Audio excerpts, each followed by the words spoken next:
In the deepest reaches of Skyrim's ancient memory, when the world was younger and dragons still cast shadows across mortal lands, there stood a mountain that knew secrets older than the oldest kings. High Hrothgar, perched upon the throat of the world like a crown of weathered stone, held within its silent halls mysteries that could shake the very foundations of reality itself. But tonight, dear listener, as the evening mist begins its gentle dance around those sacred walls, we shall discover what the Greybeards have hidden for over 4,000 years, and why one among them guards a truth so dangerous that speaking it aloud could unravel the threads of existence.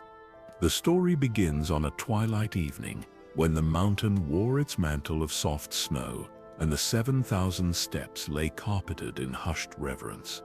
A young scholar named Thu'um, drawn by whispers of forgotten knowledge, had completed the pilgrimage that so many begin but few finish. His breath came in gentle clouds as he approached the great wooden doors of the monastery, unaware that each footfall upon those ancient stones had awakened something that had slumbered since the Dragon War itself.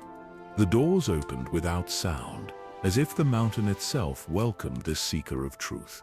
Inside, the warmth embraced him like a mother's gentle touch, and the soft glow of braziers painted the stone walls in hues of amber and gold. The silence here was not empty but full, pregnant with the weight of countless prayers and meditations that had soaked into the very stones over millennia. Master Arngir approached with measured steps, his robes whispering against the floor like autumn leaves. His eyes held depths that spoke of years beyond counting, and when he smiled, it was with the patience of mountains themselves. "Welcome, young seeker," he said, his voice barely above a breath, yet carrying clearly through the sacred halls. "You have come seeking knowledge, but knowledge without wisdom is a blade without a handle." As Thu'um settled into the simple chamber assigned to him, he noticed something peculiar. The walls seemed to hum with a resonance he could feel in his bones, a vibration so subtle it might have been his imagination.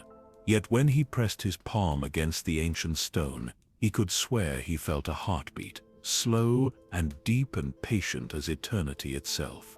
That first night, as sleep began to claim him, Thu'um heard it clearly for the first time. A sound that was not quite sound, a voice that spoke without words, calling from somewhere deep within the mountain's heart. It sang of ancient covenants and terrible choices, of masters who had learned truths too dangerous for mortal minds, and of one among the Greybeards who carried a burden that could never be shared. Little did our young scholar know that in 3 days' time he would discover the hidden chamber where the true masters dwell, and learn why Master Arngir's eyes sometimes held shadows of unspeakable sorrow. The morning light crept through the narrow windows of High Hrothgar like liquid silver, transforming the ancient halls into a cathedral of gentle illumination.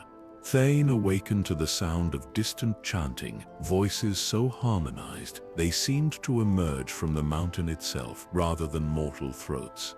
The melody was hauntingly beautiful, each note carefully controlled and shaped by decades of disciplined practice. As he emerged from his chamber, the young scholar found himself in a world that operated by rhythms older than memory. The Greybeards moved through their daily routines with a grace born of countless repetitions, each gesture deliberate and peaceful. Master Arngir gestured for Thu'um to join them in the Hall of the Voice, where the morning meditation would begin. The great hall stretched before them like a canyon carved from living stone, its vaulted ceiling disappearing into shadows that seemed to hold secrets of their own. Along the walls, ancient tapestries depicted scenes from Nordic history, but these were not the violent battles that adorned most halls of power. Instead, they showed moments of profound peace, great leaders choosing wisdom over warfare, and the gentle taming of dragons through understanding rather than conquest. "The way of the voice," Master Arngir explained in his whisper-soft tone, "is not the path of power that most imagine.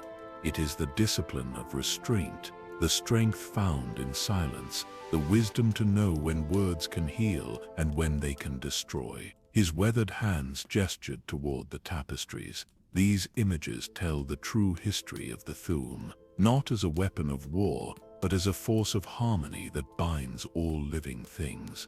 Thane listened with growing fascination as the elder Greybeard spoke of Jürgen Windcaller, the legendary founder of their order. But this was not the tale told in the taverns of Whiterun or the halls of Dragon's Reach. This was a deeper story, one that spoke of a man who had witnessed the true power of the voice and chosen to cage it within walls of discipline and meditation. The Thu'um, Arngir continued, his voice taking on the cadence of ancient prayer, flows through all things like an invisible river. Most who learn to shout believe they are commanding this force, bending it to their will. But the wise understand that we are merely vessels, channels through which the voice of creation itself may flow. Our role is not to direct this power, but to ensure it flows cleanly without the pollution of selfish desire or violent intent. As the days passed in gentle succession, Thane began to understand the profound discipline that governed life within these sacred walls.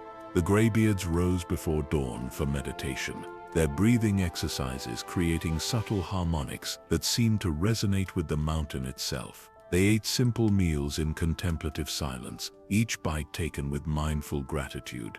Their studies consisted not of memorizing shouts for battle, but of understanding the deeper philosophies that governed the relationship between mortals and the divine forces that shaped reality. The young scholar noticed that each Greybeard seemed to carry himself differently, as if the weight of their knowledge had shaped not just their minds, but their very souls. Master Arngir, the most talkative among them, still spoke in whispers, his words chosen with the care of a craftsman selecting the finest tools. The others, Masters Bori, Wulfgar, and Einarth, communicated primarily through glances and gestures, having progressed so far in their understanding that ordinary speech had become unnecessary for most interactions. It was Master Einarth who first showed Thane the deeper mysteries hidden within High Hrothgar's architecture. The ancient Nord led him through passages that seemed to exist between the monastery's public spaces, corridors that curved and flowed like frozen rivers through the mountain's heart. Here, the walls were covered with inscriptions in the dragon language, their meaning known only to those who had dedicated their lives to understanding the true nature of the Thu'um. Each stone in these walls, Einarth whispered, breaking his usual silence, was placed with intention.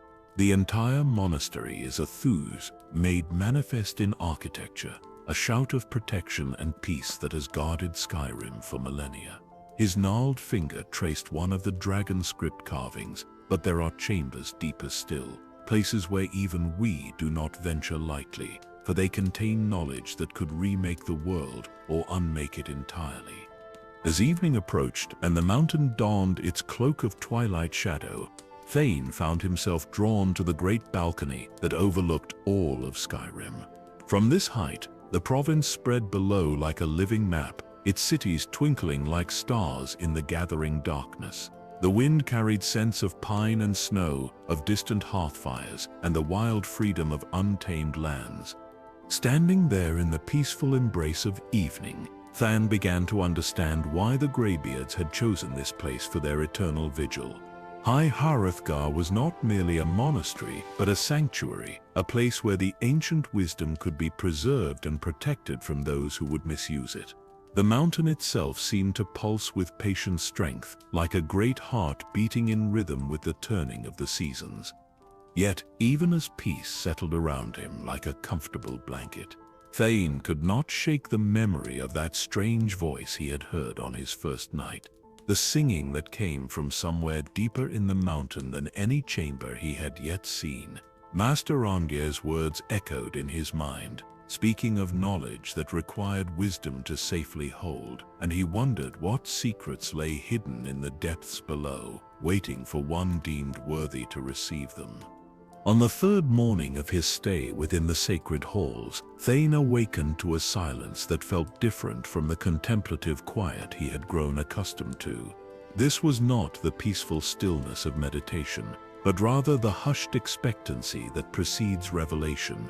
The very air seemed to thrum with an energy so subtle that he wondered if it existed only in his imagination. Yet when he pressed his ear to the stone wall of his chamber, he could swear he heard the mountain breathing.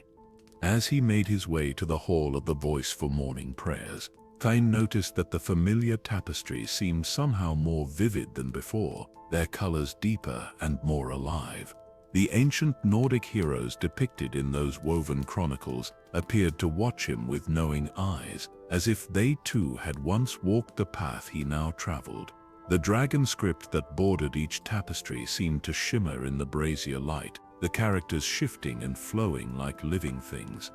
Master Arngir was waiting for him in the hall, but today the elderly Greybeard's demeanor carried a weight that had not been present before. His weathered hands were clasped behind his back, and his gaze was fixed upon the great seal of Akatosh that adorned the far wall. When he turned to greet Thu'um, his smile held depths of meaning that the young scholar was only beginning to comprehend. "Today," Arngir said, his whisper carrying the weight of prophecy, "you will begin to hear what has always been speaking. The mountain has accepted your presence, young seeker, and now it wishes to share its voice with you." He gestured toward a section of the hall that Thu'um had not noticed before, where the morning light fell through a window in such a way that it illuminated a pattern carved into the floor itself. The pattern was intricate beyond description, a mandala of interwoven dragon script and Nordic runes that seemed to pulse with its own inner rhythm. As Thu'um stepped closer, he realized that the entire design was actually a three-dimensional maze carved into the stone, its pathways descending into the floor in spirals that drew the eye ever inward toward a central point that seemed to glow with captured starlight. "This is the meditation of listening," Arngir explained, his voice taking on the cadence of ancient ritual. "For 4,000 years, every Greybeard has walked these paths in contemplation, learning to hear the voices that speak beneath the voice, the whispers that carry truth beyond words. Today you will take your first steps upon this sacred journey." As Thu'um began to trace the spiral pathway with careful footsteps, he felt a subtle shift in the air around him. The familiar sounds of the monastery seemed to fade into the background, replaced by a harmony so complex and beautiful that it brought tears to his eyes. It was as if the mountain itself was singing, its voice composed of wind through stone passages, the settling of ancient timbers, the distant call of eagles riding the thermal currents above the peak. With each step along the carved pathway, the young scholar became more aware of the layers of sound that surrounded him. Beneath the obvious music of wind and stone, he began to perceive deeper melodies, harmonies that seemed to emerge from the very foundations of the world.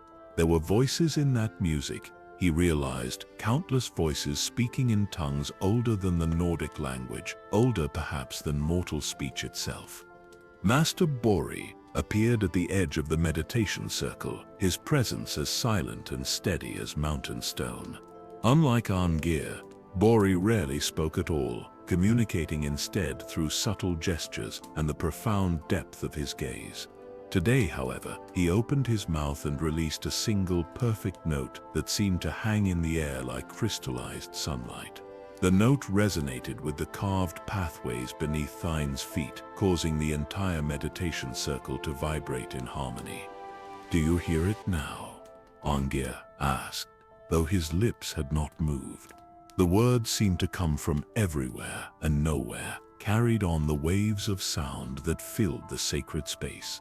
The voice that speaks without speaking, the Thu'um that exists in the silence between breaths. Thu'um nodded, though he was not certain whether the gesture was visible or merely felt by those who shared this moment of revelation. The boundaries between himself and the surrounding harmony were beginning to blur, as if he was becoming part of the greater song that flowed through High Hrothgar like blood through living veins. As the meditation continued, images began to form in Thu'um's mind, visions that felt more like memories than imagination. He saw the mountain as it had been in the earliest ages, when dragons still ruled the skies and mortals cowered in their shadows. He witnessed the first tongues, learning to shape their voices into weapons of terrible power, their shouts reshaping the very landscape with each word they spoke. But then the vision shifted, showing him a different truth. He saw Jurgen Windcaller, not as the founder of a peaceful order, but as a warrior broken by the magnitude of his own power. The legendary hero stood upon a battlefield strewn with the bodies of both dragons and men, his voice having unleashed destruction beyond his ability to control or contain. The look in Windcaller's eyes was not triumph but horror, the terrible understanding of what mortals could become when they wielded the Thu'um without wisdom. "This is why we chose silence," came Angier's voice, flowing through the vision like water through stone. "Not from weakness, but from strength. Not from fear, but from love. We who could shake the mountains and split the seas instead chose to guard the silence, to protect the world from the chaos that unchecked power brings." The meditation circle began to pulse with a deeper rhythm, now one that seemed to match the beating of Thane's own heart. He realized that he was no longer simply walking the carved pathways, but was being drawn deeper into the pattern, descending along spirals that led not just into the floor, but somehow into the mountain itself. The walls around him had become translucent, revealing passages and chambers that existed beyond normal perception. In these hidden spaces, Thane glimpsed figures that moved with the fluid grace of beings who had transcended ordinary existence. They were Greybeards, he understood, but not the four masters he had met in the monastery above. These were the true speakers, the keepers of knowledge so profound that they could no longer safely interact with the mortal world. They had withdrawn into the mountain's heart, becoming one with the Thu'um itself, their voices joining the eternal song that held reality together. One of these figures turned toward him, and Thane gasped at the recognition that flowed through him like lightning. This was Jurgen Windcaller himself, not dead as history claimed, but transformed into something beyond death, beyond ordinary existence. The founder of the Greybeards had not simply created their order and passed away, but had chosen to become the eternal guardian of the deepest mysteries, watching over the dangerous knowledge that slept within High Hrothgar's hidden chambers. Windcaller's lips moved, speaking words in the ancient dragon tongue, but the meaning flowed directly into Thane's understanding, without need for translation. The Thu'um is not power to be wielded, but responsibility to be carried. Each word we speak shapes the world. Each silence we keep protects it. You have been chosen not to learn our secrets, but to help us guard them. As the vision began to fade, and Thane found himself once again standing in the Hall of the Voice, he realized that everything had changed. The monastery no longer felt like a place of learning, but a fortress, a bastion standing guard against forces that could unmake the world itself. The gentle Greybeards he had come to know were not simply peaceful monks, but warriors of a different kind. Their battle fought not with sword and shield, but with discipline and restraint. Master Angier was watching him with eyes that held infinite compassion and equally infinite sorrow. "Now you begin to understand," the elder whispered. "The burden we carry, the choice we make each day to remain silent when every fiber of our being yearns to speak. For in our voices lies the power to reshape reality itself, and with that power comes the terrible responsibility of knowing when it must never be used." The young scholar looked around the hall with new perception, seeing now the true purpose behind every carved stone and woven tapestry. High Hrothgar was not just a monastery but a prison, a beautiful and sacred prison where the most dangerous knowledge in existence was kept safely contained. And he, drawn by innocent curiosity to seek wisdom, had unknowingly volunteered to become one of its eternal guards. The days that followed Thane's first meditation brought revelations that unfolded like flowers blooming in careful sequence, each understanding preparing him for the next layer of truth that lay hidden within High Hrothgar's ancient mysteries. Master Arngir began to guide him through the monastery's vast library, a collection of scrolls and tomes that represented not just Nordic wisdom, but knowledge gathered from every corner of Tamriel and realms beyond. The library itself was a marvel that defied the monastery's simple exterior appearance, hidden behind a wall that opened only to the touch of one trained in the deeper Thu'um. The chamber stretched far into the mountain's heart, its shelves carved directly from living rock and filled with texts that glowed with their own inner light. Ancient Dwemer automatons, their original functions long forgotten, moved silently through the aisles like mechanical librarians, their bronze forms maintaining perfect temperature and humidity for the preservation of knowledge that spanned millennia. These texts, Arngir explained as he led Thane past shelves that seemed to extend infinitely into the mountain's depths, contain not just the history of the Thu'um, but the secret history of reality itself. Here you will find scrolls penned by Usgrim, or before he learned to fear the power of his own voice, treatises written by the first dragon priests, who understood the true relationship between mortals and their draconic masters, and prophecies that speak of times yet to come, when the knowledge we guard may either save the world or destroy it. The first scroll that Arngir placed before Thane was bound in scales that shifted color in the lamplight, their surface warm to the touch, despite having rested in the cool mountain air for centuries. The text within was written in what appeared to be common Tamrielic, but as the young scholar began to read, the words seemed to rearrange themselves, revealing deeper meanings hidden beneath the surface narrative. The document spoke of the Dragon War not as a conflict between two species, but as a civil war among beings who had once shared the same nature. Long before mortals learned to shout, the text revealed humans and dragons had been united in their worship of Akatosh, both species serving as different aspects of the time god's will. The Thu'um was not a power stolen from dragons, but a gift freely shared in ages when the two races worked in harmony to maintain the cosmic order. "This changes everything I thought I knew," Thane whispered, his voice carrying awe and confusion in equal measure. If humans and dragons were allies, what caused the war that nearly destroyed both races? Arngir's expression grew heavy with the weight of ancient sorrow. Ambition, young scholar, the terrible hunger for power that corrupts all beings who forget their proper place in the great pattern of existence. Some among both races began to believe that they could improve upon Akatosh's design, that they could use the Thu'um not just to maintain reality, but to reshape it according to their own desires. The next scroll painted an even more troubling picture. It described rituals performed by the most ambitious dragon priests, ceremonies that attempted to merge human consciousness with draconic power in ways that violated the fundamental laws governing both species. These experiments had created abominations, beings of terrible power and twisted purpose who sought to remake the world in their own image. The dragon cult was not destroyed by the Dragon War. Arngir continued, his whisper carrying the chill of winter wind through mountain passes.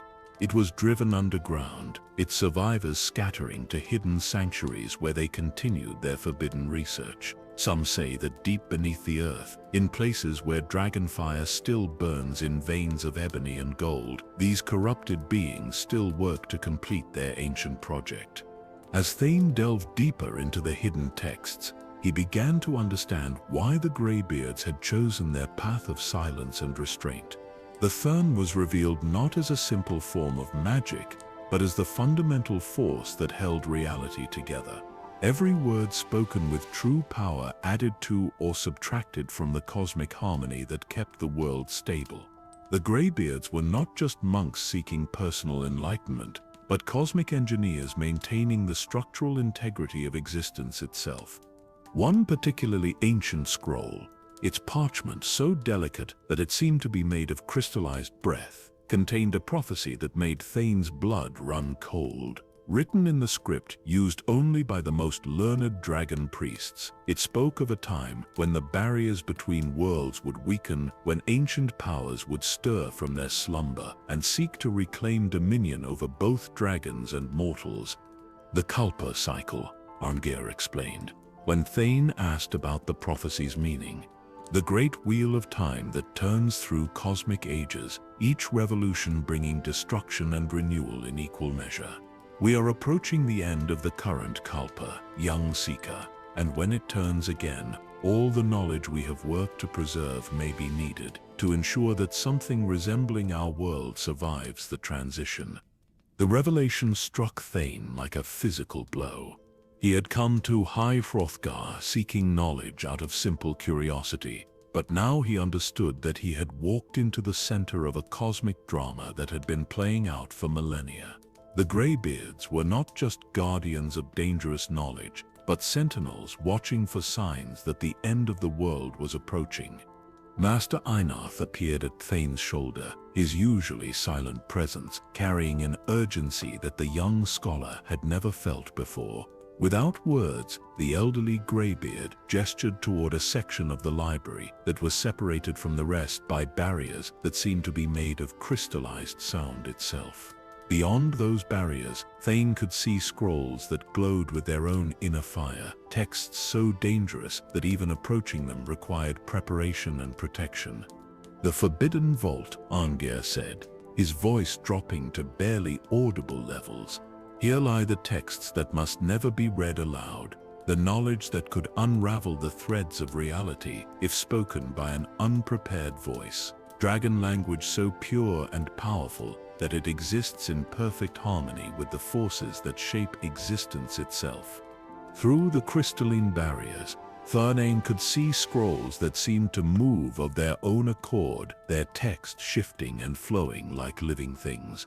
These were not mere records of knowledge, but vessels containing fragments of the Thu'um itself, words of power so concentrated that they had achieved a form of independent existence. "Who wrote these texts?" Thu'um asked, though part of him already suspected the answer. "Akatosh himself," came Arngir's reply, confirming the young scholar's growing understanding. "These are the original words of power, the divine speech that called reality into being at the moment of creation. They exist here not as copies or translations, but as actual fragments of the cosmic Thu'um, preserved in physical form through techniques that we no longer fully understand." The implications of this revelation washed over Thane like a tide of ice-cold understanding. If these scrolls contained actual pieces of the creative force that had brought the world into existence, then High Hrothgar was not just a monastery, but a repository of divine power beyond mortal comprehension. The Greybeards were not simply monks but the guardians of creation itself, tasked with ensuring that the fundamental forces of reality remain safely contained. "This is why we cannot leave," Master Einath spoke, his voice rusty from long disuse, but carrying absolute conviction. "This is why we have chosen lives of isolation and silence. We are not prisoners of our own discipline, but willing guardians of powers that could remake or unmake the world with a single careless word." As understanding dawned, Thane realized that his simple quest for knowledge had transformed into something far more significant. He was no longer just a scholar seeking to satisfy his curiosity, but a potential initiate into a brotherhood that carried the weight of cosmic responsibility. The choice before him was clear but terrifying. He could leave High Hrothgar with his mind carefully cleansed of the dangerous knowledge he had gained, or he could accept the burden of guardianship and join the eternal vigil that protected reality itself. Master Arngir watched the conflict playing across the young man's features with eyes that held infinite compassion. "The choice is yours to make. Tanev Whiterun," he said, using a title that the scholar had never heard applied to himself before.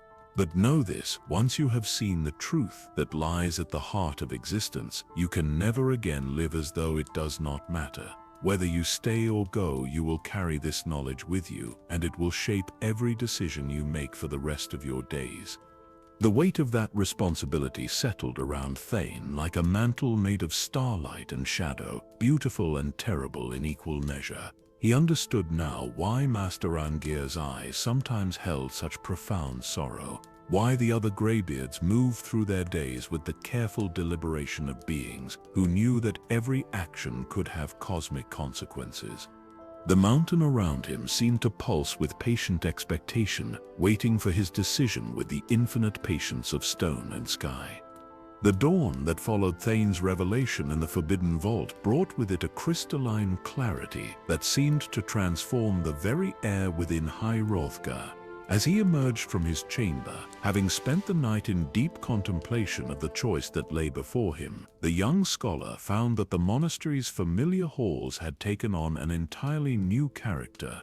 Every carved stone seemed to pulse with quiet purpose, every tapestry whispered of ancient duties fulfilled, and the very silence that filled the corridors carried the weight of cosmic responsibility.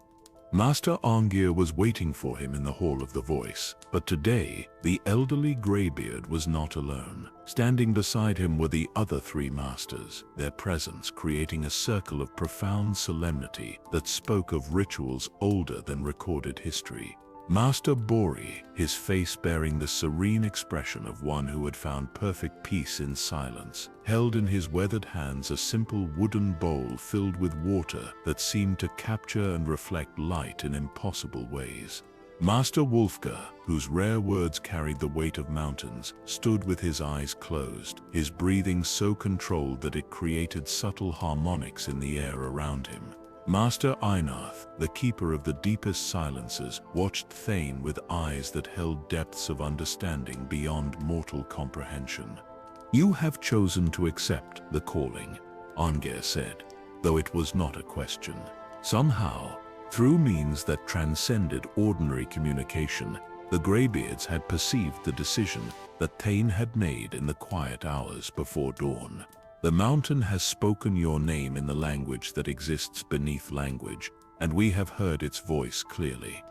The ceremony that followed was unlike anything described in the histories or legends that common folk told about the Greybeards. There were no dramatic proclamations, no thunderous shouts that shook the foundations of the world. Instead, the ritual unfolded with the gentle inevitability of sunrise, each element flowing into the next with the natural grace of water, finding its course through ancient stone. Master Bori approached first, offering the bowl of luminous water with a gesture that spoke of profound reverence. As Thane accepted the vessel, he felt a subtle warmth spread through his hands, as if the water itself carried some essential quality of life that his body recognized and welcomed. When he drank, the liquid seemed to flow not just down his throat, but through every fiber of his being, carrying with it whispers of ancient wisdom that settled into his consciousness like seeds finding fertile ground. "The water of listening," Aengir explained in his gentle whisper. "Drawn from a spring that flows deep within the mountain's heart, where the Thu'um itself has touched the living rock for countless ages. It will attune your spirit to the deeper harmonies that flow through all existence, allowing you to hear the voices that speak in the silence between words." The effects were immediate and profound. The world around Thane seemed to expand, revealing layers of reality that had been hidden from his ordinary perception. He could hear the conversations of stones as they settled into their eternal rest, the whispered prayers of long-dead Greybeards that still echoed in the monastery's walls, and beneath it all, the vast and patient breathing of the mountain itself as it maintained its vigilant watch over the dangerous knowledge it contained.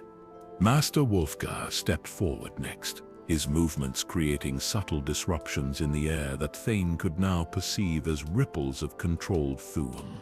Without speaking, the master began to demonstrate a series of breathing exercises that seemed simple on the surface but revealed incredible complexity as Thane attempted to follow them. Each inhalation drew in not just air but something more fundamental, the raw essence of vocal power that could be shaped into either creation or destruction depending on the wisdom of the one who wielded it. "The breath of restraint," Wulfgar finally spoke. his voice carrying harmonics that resonated with the mountain's natural frequencies. Not the learning of power, but the discipline of withholding it.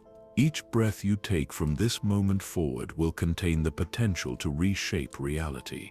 Our teaching is not how to release that power, but how to hold it safely within yourself, using its strength to maintain balance rather than to impose your will upon the world. As the lessons continued, Thane began to understand that the Greybeards' training was fundamentally different from what he had expected. Rather than learning to shout with greater force or complexity, he was being taught to perceive the Thu'um as a living force that flowed through all existence, requiring careful cultivation and endless restraint to prevent it from growing beyond safe limits. Master Einarth approached last, carrying with him an aura of such profound silence that it seemed to absorb sound from the air around him. When he placed his hands on Thane's shoulders, the young scholar felt a deep stillness settle into his bones, a peace so complete that it seemed to stop time itself. In that moment of perfect quiet, Einarth spoke directly into Thane's mind without using words, sharing knowledge that could only be transmitted in the space between thoughts. The communication revealed the true structure of High Hrothgar, showing Thane chambers and passages that existed not in physical space, but in the gaps between reality's foundations. These were the places where the most dangerous knowledge was kept, spaces that could only be accessed by those who had learned to move through silence itself. Einarth showed him halls where the walls were made of crystallized Thu'um, libraries where books wrote themselves as cosmic events unfolded, and meditation chambers where time flowed at different rates to allow for contemplation that spanned centuries in the space of heartbeats. The silence of understanding, Einarth's voice echoed directly into Thane's consciousness, the deepest teaching of our order, the knowledge that true wisdom lies not in speaking, but in knowing when not to speak. You will spend years learning to hear what the world is telling you, and decades more learning to respond with the perfect silence that heals rather than the words that might harm.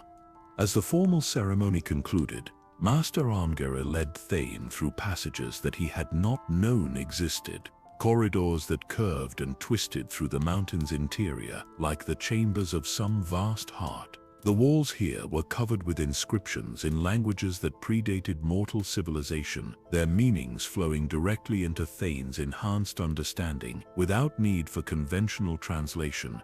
They emerged into a chamber that took the young scholar's breath away with its impossible beauty. The space was vast, its ceiling disappearing into shadows that seemed to hold captured starlight, while the floor was a masterpiece of intricate carving that depicted the entire history of the Thu'um from its divine origins to its eventual destiny. At the center of the chamber stood a simple altar made of stone that seemed to glow with its own inner light, and upon that altar rested a single scroll whose presence filled the air with barely contained power. "The Chronicle of Voices," Hrothgar explained, his whisper echoing strangely in the sacred space. "Here is recorded the name and purpose of every soul who has accepted the calling to guard the deeper mysteries. Your name has been written here since before your birth, Thane of Whiterun, placed by forces that see the great pattern of existence more clearly than mortal eyes can perceive." As Thane approached the altar, he could see that the scroll was indeed inscribed with countless names, each written in a script that seemed to shift and flow like living light. Near the bottom of the visible text, he found his own name written in characters that pulsed with gentle warmth, surrounded by words in the dragon language that spoke of destiny fulfilled and cosmic balance maintained. "Each name represents a choice," Hrothgar continued, his voice carrying the weight of profound ceremony. "A soul who stood where you stand now and decided to accept the burden of guardianship, to spend their lives protecting knowledge that could remake the world or destroy it entirely. Some of these names belong to heroes whose deeds are sung in the halls of kings, while others represent beings whose greatest accomplishment was a lifetime of perfect silence." The implications of this revelation settled around Thane like a cloak woven from responsibility and purpose. He understood now that his journey to High Hrothgar had been guided by forces far beyond his conscious awareness, that his curiosity about the Greybeards had been both natural inclination and cosmic necessity. The knowledge he sought had been seeking him in return, drawing him to this moment of choice through means subtle beyond mortal perception. Master Bori stepped forward and began to chant in the ancient dragon language, his voice weaving harmonies that seemed to awaken responses from the mountain itself. The chamber filled with the sound of countless voices joining in the sacred song, though only the 4 living Greybeards were visible in the space. These were the voices of all who had gone before, Thane realized, the guardians who had passed beyond mortal existence, but whose dedication to the cosmic balance kept their spirits bound to High Hrothgar's eternal mission. As the chanting reached its crescendo, the scroll upon the altar began to glow more brightly, and new words appeared beneath Thane's name. Written in script that seemed to burn with gentle fire, they spoke of oaths freely given and responsibilities gladly accepted, of a life dedicated to maintaining the delicate equilibrium that kept reality stable and secure.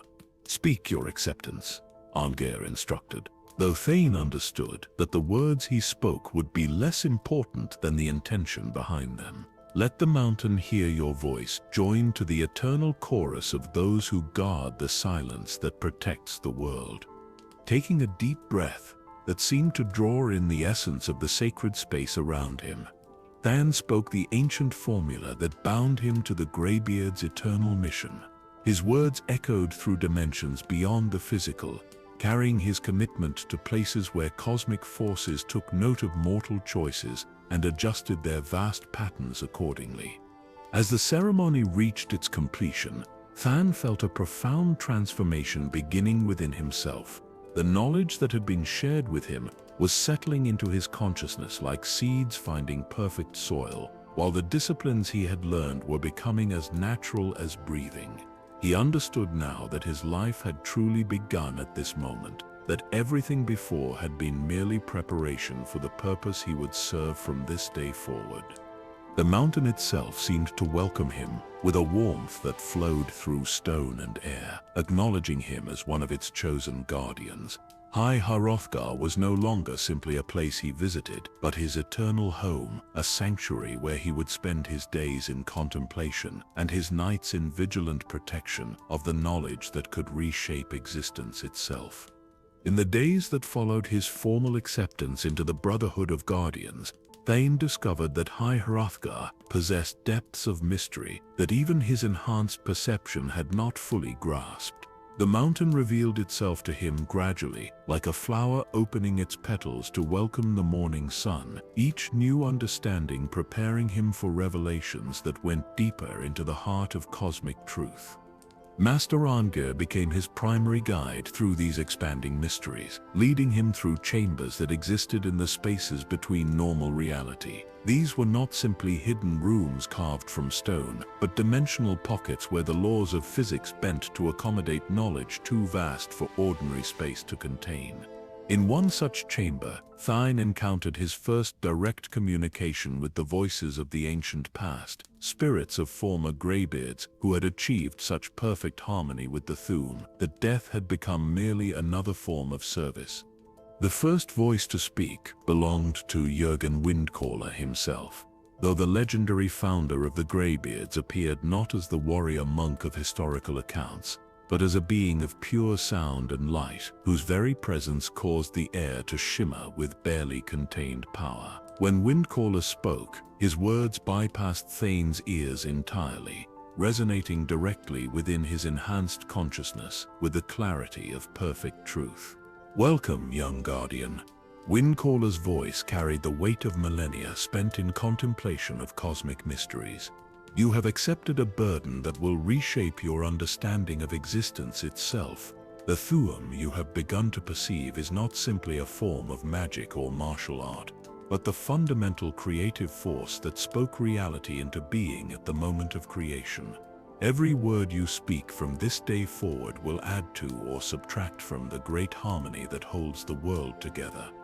The revelation that followed challenged everything Thane thought he understood about the nature of reality. Windcaller showed him visions of the cosmic structure that underlay all existence, a vast web of interconnected forces held in delicate balance by the constant vigilance of beings who had learned to perceive the true nature of the Thu'um. At critical points throughout this web, guardians like the Greybeards maintained watch, their disciplined silence preventing the cosmic harmony from being disrupted by careless or malicious use of the voice. The Dragon War, Windcaller continued, his spectral form gesturing toward images that formed in the air around them, was not a conflict between species, but a breakdown in the cosmic order itself.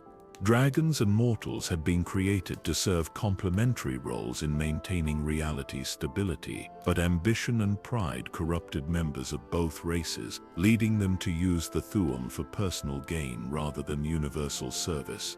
The visions that accompanied this explanation were both beautiful and terrible.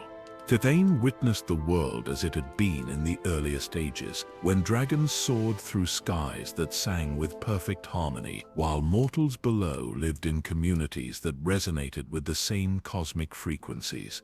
The Thu'um flowed freely between both races, not as a weapon or tool of domination, but as a shared language that connected all conscious beings to the divine will of Akatosh. But then came the corruption, creeping through both draconic and mortal communities like a poison that turned cosmic harmony into discordant chaos. Some dragons began to see themselves as gods rather than servants, using their mastery of the Thu'um to dominate rather than to nurture. Simultaneously, human dragon priests discovered ways to steal and concentrate draconic power, creating abominations that violated the natural order and threatened to unravel the fabric of existence itself. The war that followed, Windcaller explained, his voice heavy with ancient sorrow, was not fought with conventional weapons, but with shouts that reshaped the very foundations of reality. Mountains were moved, seas were drained, and entire regions were erased from existence by careless words spoken in anger. The world you know today is but a pale shadow of what existed before mortals and dragons forgot their proper place in the cosmic order. A new voice joined the conversation, belonging to a figure that Thane recognized from the most ancient tapestries in High Hrothgar's halls. This was Hakon One-Eye, the legendary hero who had helped defeat Alduin during the Dragon War, but who appeared here not as a triumphant warrior, but as a being consumed by regret for the destruction he had helped to unleash. I wielded the Thu'um as a weapon, Hakon's spirit confessed, his voice carrying the weight of guilt accumulated over millennia. I believed that by defeating the dragons, we were saving the world, but I failed to understand that we were actually participating in its destruction. Every shout I used in battle weakened the cosmic harmony. Every victory brought reality closer to complete collapse. The implications of this revelation struck Thane like a physical blow.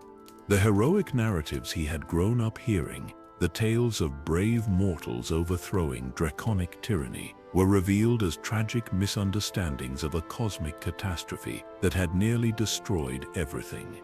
The Dragon War had not been won by either side, but had ended in mutual exhaustion when both races finally realized that their conflict was threatening the existence of the world itself.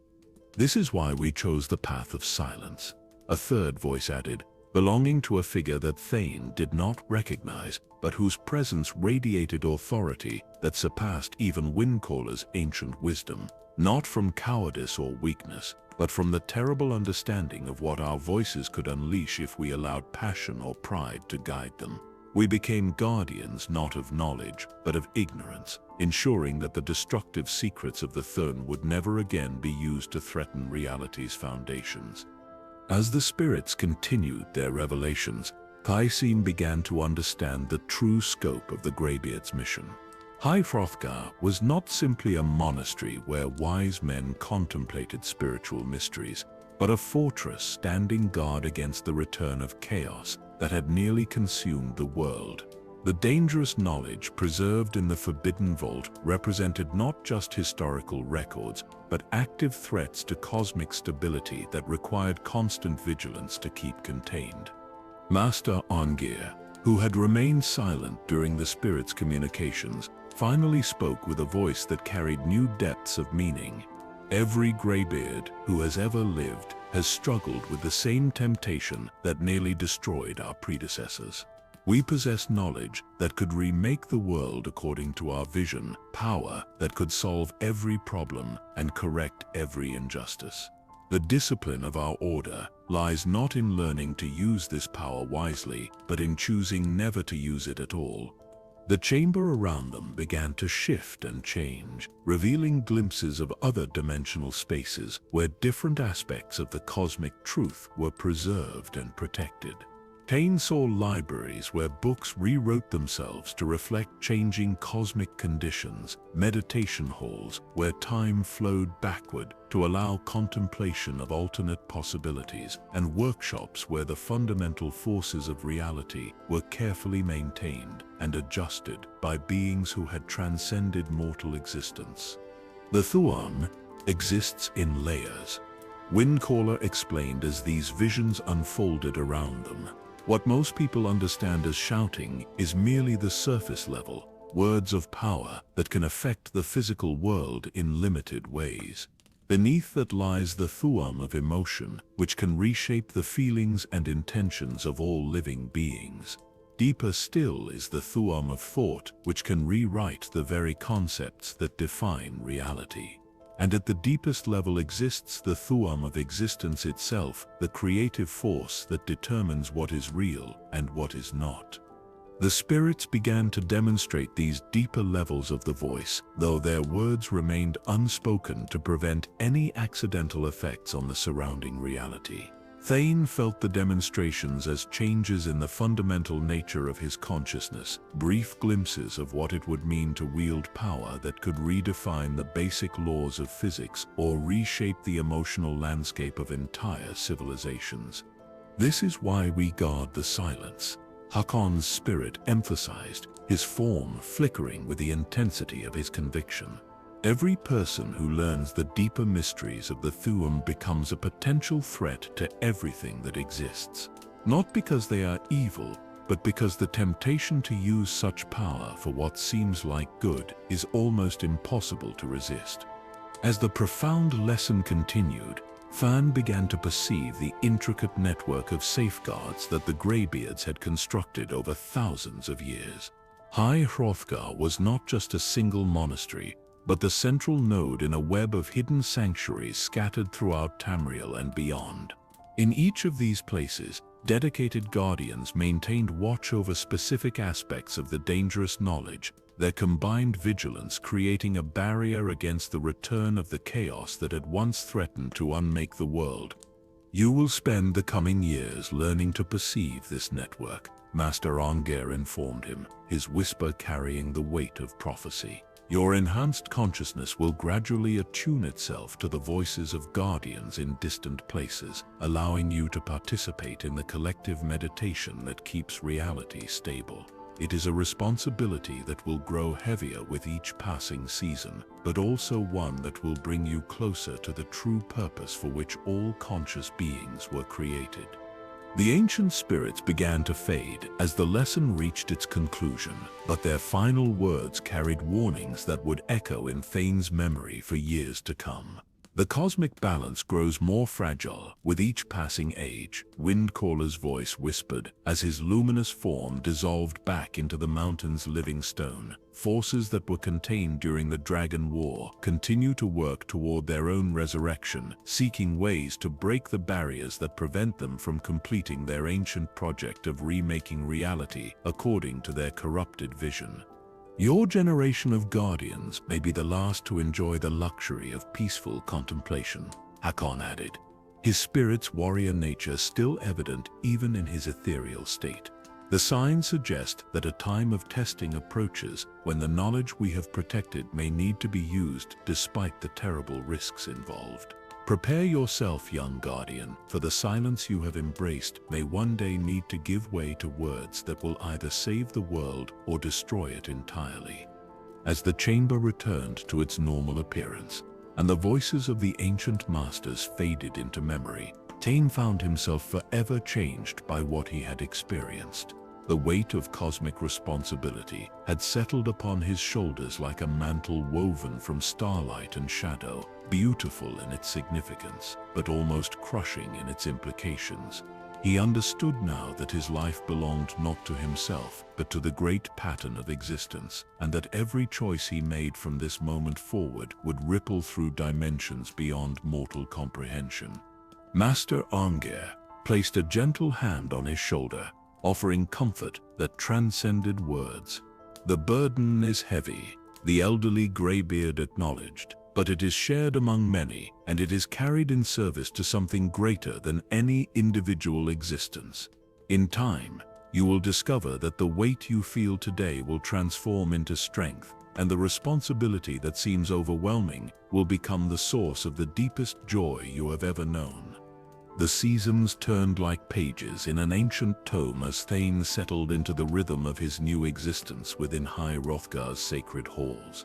Each dawn brought deeper understanding of the cosmic responsibilities he had accepted, while each twilight saw him more firmly rooted in the profound peace that came from serving a purpose greater than mortal ambition. The mountain itself seemed to breathe with greater ease now that another guardian had joined its eternal vigil, and the whispered harmonies that flowed through its corridors carried notes of welcome and acceptance. Master Arngir had become more than a teacher during these months of gradual transformation. The elderly greybeard served as both guide and confessor, helping Thane navigate the psychological challenges that came with perceiving reality's true nature. For knowing the cosmic truth brought with it a peculiar form of suffering, the burden of seeing how fragile existence truly was while being unable to share that knowledge with those who lived in blissful ignorance of the dangers that surrounded them. "The hardest lesson," Arngir explained during one of their evening meditations, "is learning to love the world not for what it appears to be, but for what it truly is. When you can see the threads of cosmic harmony that hold everything together, you begin to understand how easily those threads could snap. The discipline of our order requires us to find peace in that knowledge, rather than allowing it to drive us to despair." The first true test of Thane's developing wisdom came during the harvest season, when a young Nord warrior arrived at High Hrothgar, seeking training in the Thu'um. The visitor, who gave his name as Eric the Bold, had fought with distinction in the civil war that had recently torn Skyrim apart, and he believed that mastering the voice would make him an even more effective protector of his homeland. His intentions were noble, his courage unquestionable, and his need for guidance genuine. Yet Thane found himself faced with the terrible responsibility of turning away someone whose only crime was not understanding the true nature of what he sought. "I have heard the stories," Eric declared, his voice echoing through the hall of the voice with the confidence of youth. "The ancient tongues could split mountains and drain seas with their shouts. If such power exists, why do you keep it hidden when Skyrim has such need of strong defenders? The Thu'um still threaten our borders, bandits plague the roads, and dragons have returned to terrorize the innocent. Surely this is the time to use every weapon at our disposal." Master Arngir's response was gentle but firm, delivered in the whisper-soft tone that had become as familiar to Thane as his own heartbeat. "The power you speak of does indeed exist, young warrior, but it is not a weapon to be wielded in mortal conflicts. The Thu'um is the fundamental force that maintains reality's stability, and those who learn to use it bear the responsibility of ensuring it is never employed for destructive purposes." The argument that followed was one that Thane would witness many times in the years to come as seekers arrived at High Hrothgar with noble intentions but incomplete understanding. Eric's frustration was palpable as he struggled to comprehend why beings of such obvious power would choose to remain passive while the world suffered around them. His questions cut to the heart of the moral complexity that every greybeard faced. How does one justify possessing the ability to solve problems while choosing not to act?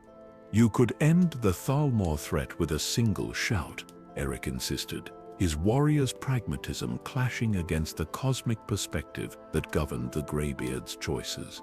You could scatter the dragons back to whatever realm they came from, bring peace to the land, and save countless innocent lives. How is inaction in the face of such suffering anything other than cowardice? The accusation hung in the air, like smoke from a dying fire, and Thane felt the weight of it settle into his bones. Part of him, the part that remembered his life before accepting the calling, agreed with Eric's assessment. The power that flowed through High Hrothgar's halls could indeed solve many of the problems that plagued the mortal world, and the temptation to use it for seemingly righteous purposes was almost overwhelming. But then he remembered the visions that Windcaller's spirit had shared, the terrible understanding of what happened when the Thu'um was used to impose mortal will upon cosmic forces. The Dragon War had begun with similar noble intentions, dragons and mortals both believing they could improve upon the natural order through the application of sufficient power. The devastation that followed had nearly unmade reality itself, and only the conscious choice to embrace restraint had prevented complete cosmic collapse. Master Einarth, who rarely spoke even in the most significant moments, chose this occasion to break his customary silence. His voice, rusty from disuse but carrying the authority of absolute conviction, filled the hall with words that seemed to emerge from the mountain itself. Power without wisdom is the path to destruction, young one. We who could reshape the world with our voices have learned that the greatest strength lies in knowing when not to act. The problems you speak of are lessons that mortals must learn to solve for themselves, for only through such struggle can consciousness evolve to the point where it can safely handle greater responsibilities. The explanation that followed was one of the most profound teachings Thane had yet received, though it was delivered not through words but through direct consciousness transfer, that Master Einarth facilitated using techniques known only to the most advanced practitioners. Eric, lacking the enhanced perception that Thane had developed, could not receive the full communication, but enough of its essence reached him to begin shifting his understanding. The teaching revealed the cosmic ecosystem that existed beyond mortal perception, showing how every apparent problem in the physical world served a purpose in the greater pattern of consciousness evolution.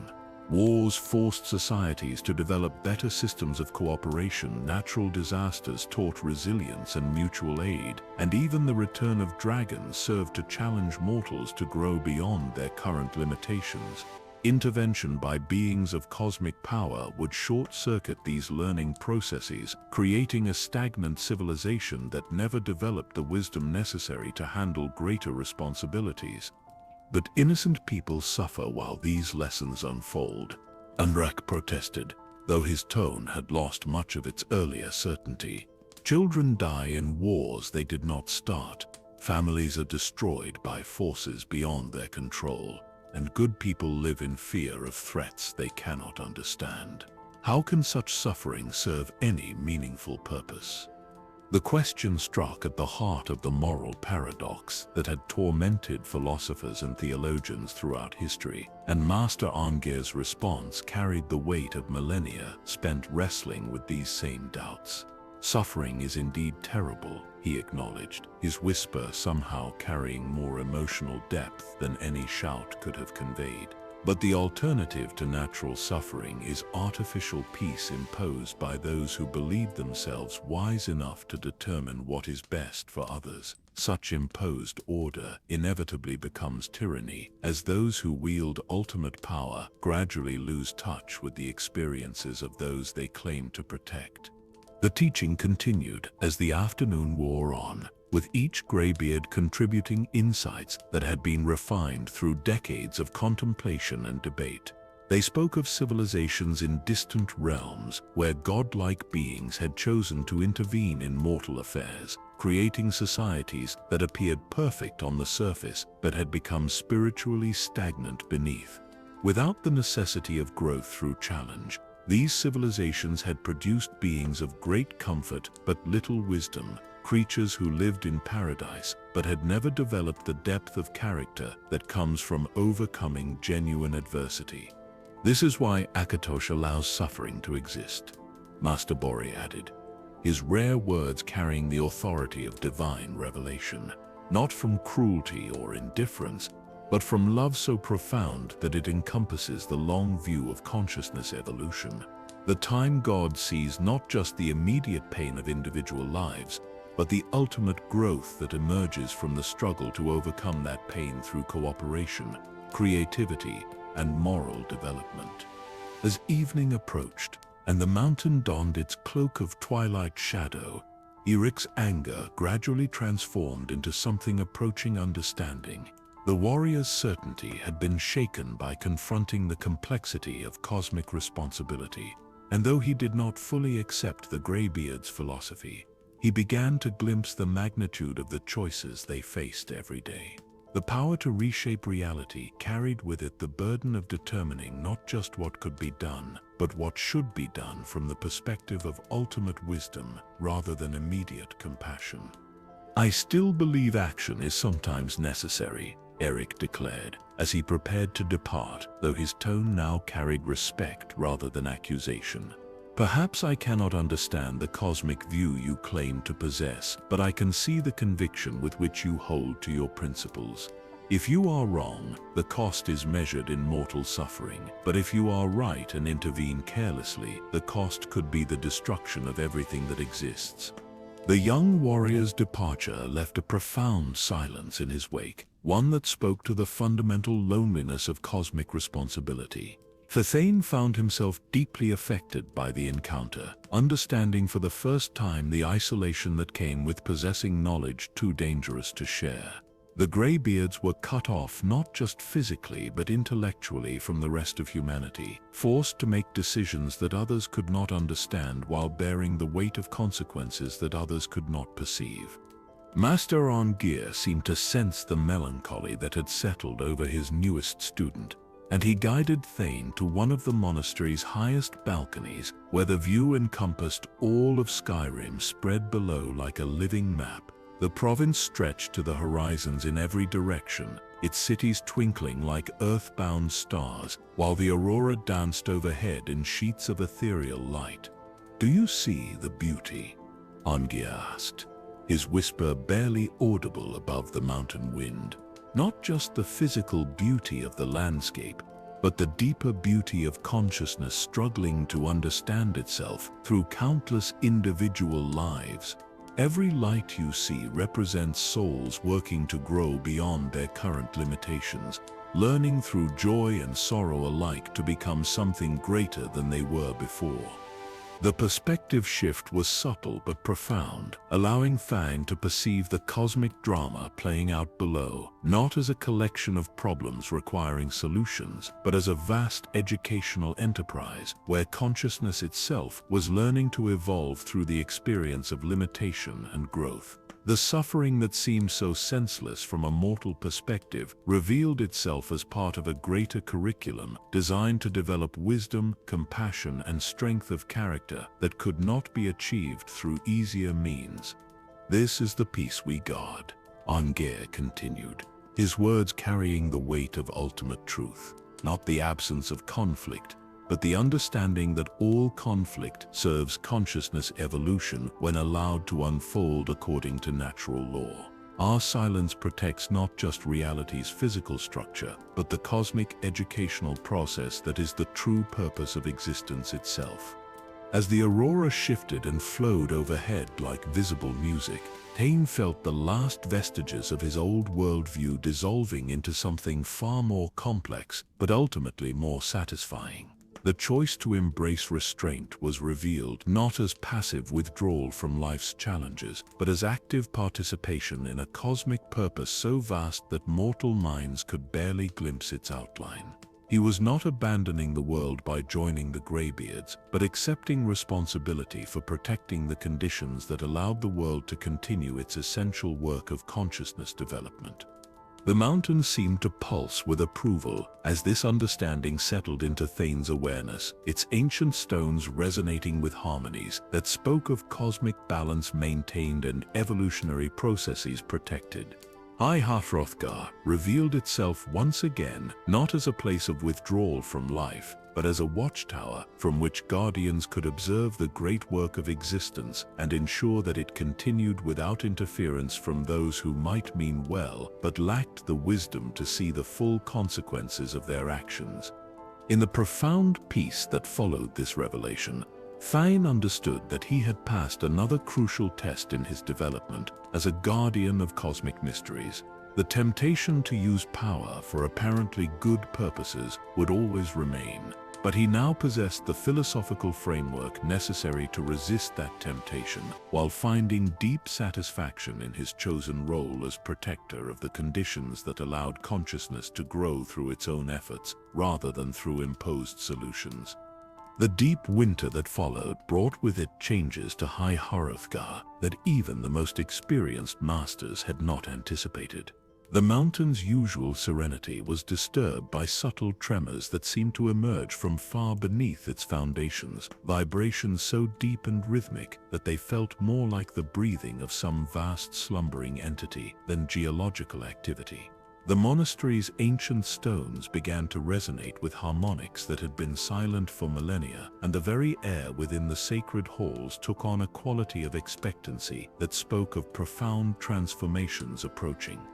Thu'um first became aware of these changes during his morning meditation, when the familiar patterns of the Thu'um that flowed through the mountain's corridors began to shift and deepen in ways that defied his growing understanding. The voice that he had learned to perceive as a gentle stream of cosmic energy was transforming into something far more complex, layers of meaning and power revealing themselves like flowers blooming in accelerated time. Each breath he took seemed to draw in, not just air but fragments of ancient knowledge that settled into his consciousness with the weight of divine revelation. Master Hrothgar appeared at his meditation chamber before dawn, his usually serene expression carrying undertones of excitement and concern in equal measure. The elderly Greybeard's eyes held depths that spoke of communications received through channels beyond mortal perception, messages that carried both promise and warning from sources that existed at the very foundations of reality. The sleeping masters stir, Hrothgar whispered, his words carrying harmonics that made the chamber's walls vibrate with sympathetic resonance. After 4,000 years of contemplative slumber, those who transcended mortal existence during the Dragon War have begun to awaken. The cosmic conditions that have maintained their peaceful rest are shifting, and they respond to changes that our limited perception cannot yet fully comprehend. The revelation that followed challenged everything Thu'um thought he understood about the nature of High Hrothgar and its hidden guardians. The monastery, he learned, was not simply built upon the mountain, but was integrated into a vast network of consciousness that extended deep into the earth and high into the celestial realms. The sleeping masters were not merely ancient spirits offering guidance from beyond death, but active participants in a cosmic infrastructure that maintained reality's stability through their combined will and wisdom. As Hrothgar led him through passages that seemed to materialize from the mountain's living stone, Thu'um began to perceive the true scope of the awakening that was taking place. The corridors they traveled pulsed with energy that felt both ancient and newborn, as if forces that had remained dormant since the world's youth were stirring to wakefulness in response to needs that transcended ordinary understanding. They emerged into a chamber that Thu'um had never seen before, though he sensed that it had always existed at the heart of High Hrothgar's deepest mysteries. The space defied conventional geometry, its dimensions shifting and flowing like liquid architecture that responded to the thoughts and intentions of those who entered it. At the chamber's center stood a pool of water so still and clear that it seemed more like crystallized light than any ordinary liquid, and within its depths, figures moved with the fluid grace of beings who existed in harmony between multiple states of reality. The well of voices, Hrothgar explained, his whisper carrying reverence that bordered on worship. Here the Thu'um exists in its purest form, undiluted by the limitations of mortal understanding or draconic pride. The sleeping masters gather here when cosmic necessity calls them to active participation in reality's maintenance, their combined wisdom flowing through dimensions that mortal minds cannot directly perceive. As Thane approached the miraculous pool, the figures within its depths began to resolve into forms that he could recognize, though their appearance transcended anything his previous experience had prepared him to encounter. These were the greatest masters of the Thu'um who had ever lived, beings who had achieved such perfect harmony with the cosmic voice that they had become living embodiments of its power and wisdom. Jurgen Windcaller rose from the pool's luminous depths, but this was not the spectral figure that had appeared during Thane's earlier visions. This was Windcaller as he existed in the fullness of his transcended state, a being of such radiant power that looking upon him directly required the enhanced perception that Thane had developed through months of careful training. The founder of the Greybeards spoke without words, his communication flowing directly into consciousness through channels that bypassed the limitations of ordinary language. The time of testing approaches. Windcaller's presence conveyed, his meaning carrying the weight of prophecy fulfilled. Forces that were contained during the Dragon War have found ways to work around the barriers we established, seeking to complete their ancient project of remaking reality according to their corrupted vision. The cosmic balance that has maintained peace for 4 millennia now trembles on the edge of dissolution. Other figures began to emerge from the pool's crystalline depths, each one a master whose name was legend among those who studied the deepest mysteries of the Thu'um. Hakan One Eye appeared, but transformed from the guilt-ridden spirit Thane had encountered before into a being of terrible beauty, whose warrior nature had been refined into something approaching divine wrath. Theldur the Old rose beside him, his ancient wisdom now expanded to encompass understanding that spanned multiple dimensions of existence. The dragon cult survives. Theldir's consciousness conveyed, his meaning accompanied by visions that showed hidden sanctuaries scattered throughout Tamriel and beyond. In places where dragon fire still burns in veins of ebony and gold, the corrupted priests continue their work to merge mortal consciousness with draconic power in ways that violate the fundamental laws governing both species. Their experiments have reached a critical threshold, threatening to tear holes in reality's fabric that could allow entities from other dimensions to invade and remake our world. The visions that accompanied this revelation were both terrifying and beautiful, showing glimpses of realms where the laws of physics had been rewritten by beings of immense power and twisted wisdom. These were worlds where the Thu'um had been perverted from its original purpose of maintaining cosmic harmony into a tool for imposing alien order upon unwilling reality. The landscapes shown in these visions pulsed with unnatural life, their very existence dependent upon the constant suffering of consciousness trapped within structures that violated every principle of natural development. This is what the dragon cult seeks to achieve, Hakan's presence explained, his warrior's directness cutting through the complexity of cosmic politics to reveal the essential threat. They believe that by merging human ambition with draconic power, they can create beings capable of rewriting the fundamental laws that govern existence. What they fail to understand is that such violation of natural order inevitably leads to the creation of realities that can only sustain themselves by consuming other dimensions, spreading like a cosmic plague until nothing remains but their perverted vision of perfection. As more masters emerged from the well of voices, Thane began to understand that he was witnessing the mobilization of forces that had remained hidden since the end of the Dragon War. These were not simply wise teachers offering guidance, but cosmic warriors preparing for a conflict that would determine the fate of reality itself. The peaceful contemplation that had characterized his months at High Hrothgar was giving way to something far more urgent and dangerous.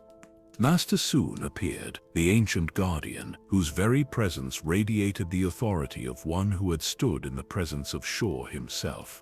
His consciousness carried memories of the original cosmic order, the perfect harmony that had existed before ambition and pride had corrupted both dragons and mortals. When he communicated, his meaning carried the weight of divine mandate, speaking not just of personal wisdom, but of the will of forces that transcended individual existence. The barriers weakened, soon conveyed, his meaning accompanied by sensations that allowed Thu'um to perceive the cosmic infrastructure that maintained reality's stability. What mortals perceive as the natural order is actually an artificial construction, a framework of laws and limitations imposed after the Dragon War to prevent further catastrophic use of the Thu'um. That framework requires constant maintenance by beings who understand its true nature, and the number of such beings grows fewer with each passing age. The implications of this revelation struck Thu'um with the force of divine lightning.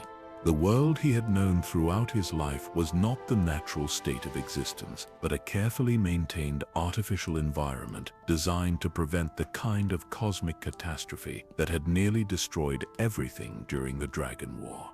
The Greybeards were not simply wise monks contemplating spiritual mysteries, but essential maintenance workers keeping reality itself from collapsing back into the chaos from which it had emerged. This is why you were called. Windcaller's presence continued, his communication now carrying urgency that bordered on desperation. The old guardians are failing, their strength exhausted by millennia of constant vigilance. New consciousness must be trained to take up the burden, minds capable of perceiving the true nature of reality while possessing the discipline necessary to maintain rather than exploit that knowledge. The well of voices began to pulse with increasing intensity as more figures emerged from its crystalline depths. These were masters whose names had been forgotten by history, beings who had chosen absolute anonymity in service of the cosmic balance. Their combined presence created harmonics that made the chamber itself sing with barely contained power, the Thu'um flowing through dimensional channels that connected High Hrothgar to every point in space and time where reality required active maintenance. Master Bori, who had remained silent throughout the extraordinary gathering, finally stepped forward and began to demonstrate techniques that transcended anything Thu'um had imagined possible. Without speaking audibly, the ancient Greybeard began to shape the Thu'um itself, molding the cosmic voice like a craftsman working with living clay. The air around him shimmered with potential as reality bent to accommodate his will, but rather than imposing change upon the world, he used his power to strengthen and repair the subtle structures that kept existence stable.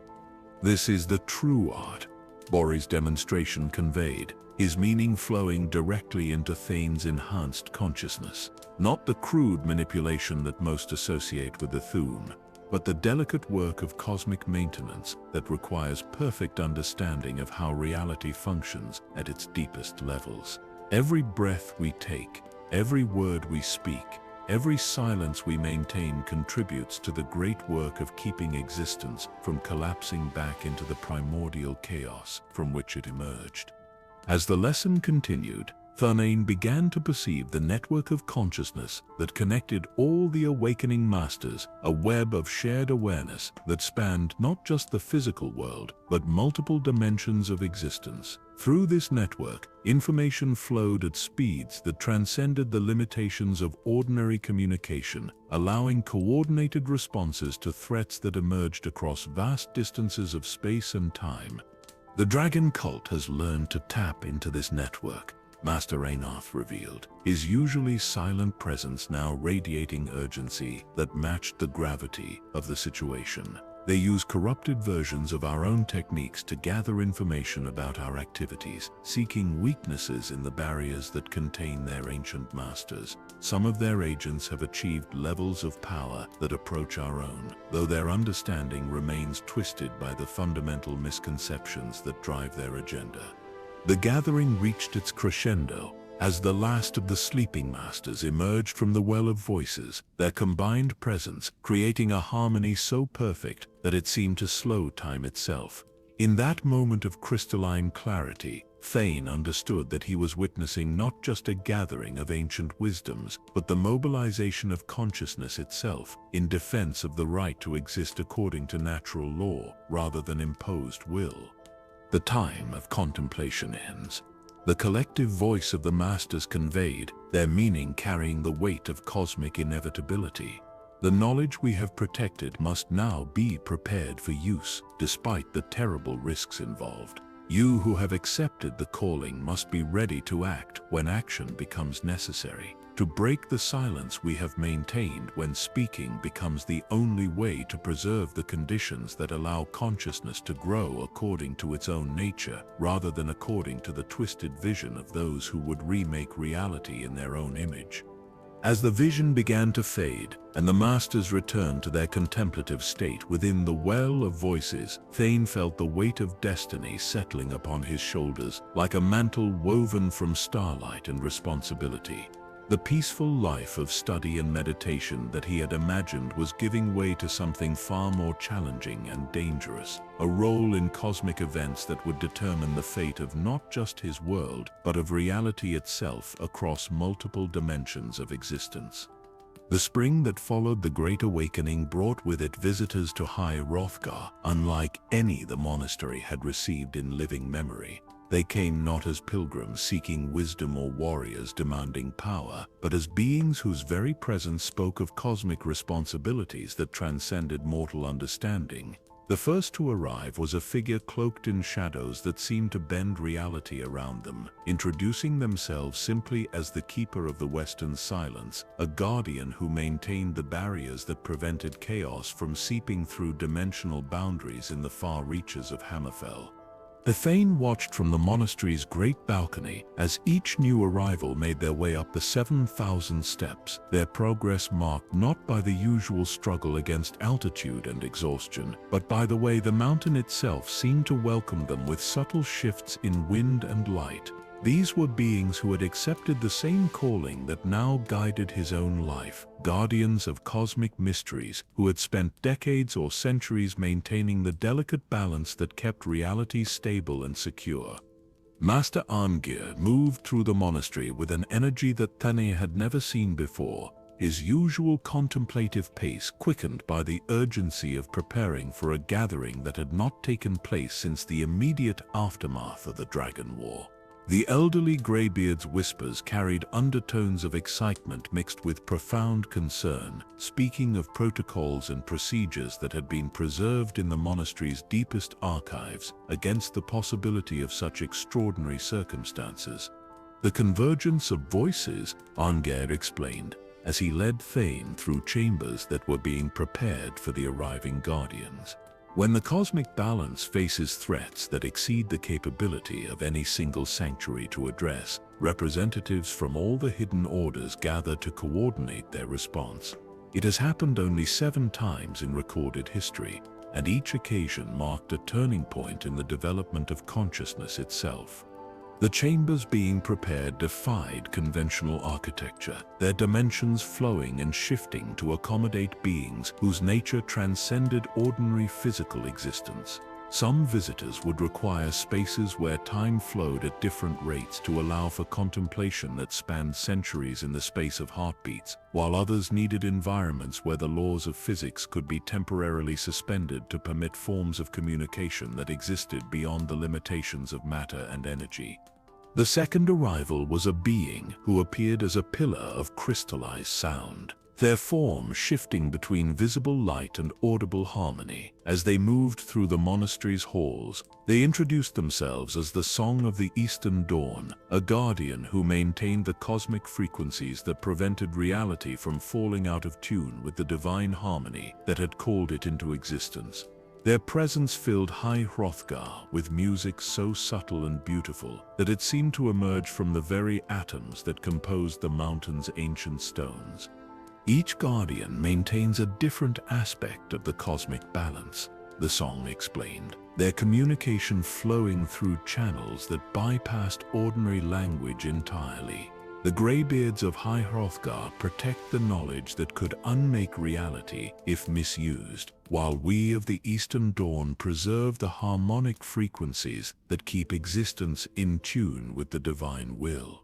Others guard the emotional resonances that maintain the proper relationship between consciousness and matter, or the temporal flows that prevent paradoxes from unraveling the causal structure that gives meaning to experience. As more guardians arrived, Thane began to perceive the vast network of consciousness that had been working in secret to maintain the conditions necessary for life and growth throughout the known world. From the Somerset Isles came beings of pure thought who had transcended physical existence entirely, their forms visible only to those who had learned to perceive the deeper layers of reality. The marshes of Blackmarsh sent representatives who existed in perfect harmony with the natural world, their consciousness so integrated with living systems that they appeared as manifestations of the landscape itself. The most mysterious arrival came from directions that seemed to exist outside normal geography entirely. This being appeared as a figure composed of shifting shadows and starlight, claiming to represent guardians who maintained the barriers between dimensions, preventing entities from other realms of existence from invading and corrupting the natural development of consciousness in this reality. Their presence carried implications of cosmic responsibilities so vast that Thane's enhanced perception could barely encompass their outline. The convergence you witness represents more than a gathering of individuals, Master Einarth explained, breaking his customary silence to help Thane understand the significance of what was unfolding around them. These beings are nodes in a network of consciousness that spans not just this world, but multiple dimensions of existence. When they come together in physical proximity, their combined awareness creates a temporary expansion of cosmic perception that allows for understanding and coordination impossible under normal circumstances. The preparation for the actual convergence took place over several days, during which the monastery transformed into something that existed partially outside normal space and time. Chambers appeared that had never been there before, their walls covered with inscriptions in languages that seemed to write themselves as cosmic conditions shifted and evolved. The familiar halls of High Hrothgar expanded to accommodate meeting spaces where beings of vastly different natures could interact without compromising their essential characteristics. Thane found himself assigned to assist with the convergence not as a participant but as an observer whose role would be to witness and remember events that would shape the future of reality itself. His enhanced perception, still developing but already far beyond mortal limitations, allowed him to serve as a living record of proceedings that could not be preserved through conventional means without risk of the knowledge being discovered by those who might misuse it. The formal convergence began at midnight on the night of the new moon, when the barriers between dimensions were naturally at their thinnest and communication across vast distances of space and time became most easily achievable. The assembled guardians gathered in the chamber that housed the Well of Voices, their combined presence creating harmonics that made the mountain itself ring like a bell struck by divine will. As the ceremony commenced, Thane witnessed demonstrations of power and wisdom that redefined his understanding of what consciousness could achieve when properly developed and coordinated. The Guardians did not simply share information through words or thoughts, but created a temporary fusion of awareness that allowed each participant to experience the cosmic perspective held by all the others. Through this shared consciousness, the true scope of the threats facing reality became clear in all their terrible complexity. The dragon cult's activities were revealed to be far more extensive than even the sleeping masters had suspected. Hidden sanctuaries existed not just in remote locations throughout Tamriel, but in pocket dimensions that the corrupted priests had carved from the spaces between realities. In these hidden realms, experiments continued that violated every principle of natural development, creating hybrid beings whose very existence threatened to tear holes in the fabric of existence itself. They have learned to weaponize consciousness, the Keeper of the Western Silence revealed, their communication carrying images of laboratories where mortal minds were being merged with draconic essences in ways that created beings of immense power but twisted purpose. These hybrid entities possess Thu'um capabilities that approach our own, but without the wisdom necessary to understand the cosmic consequences of their actions.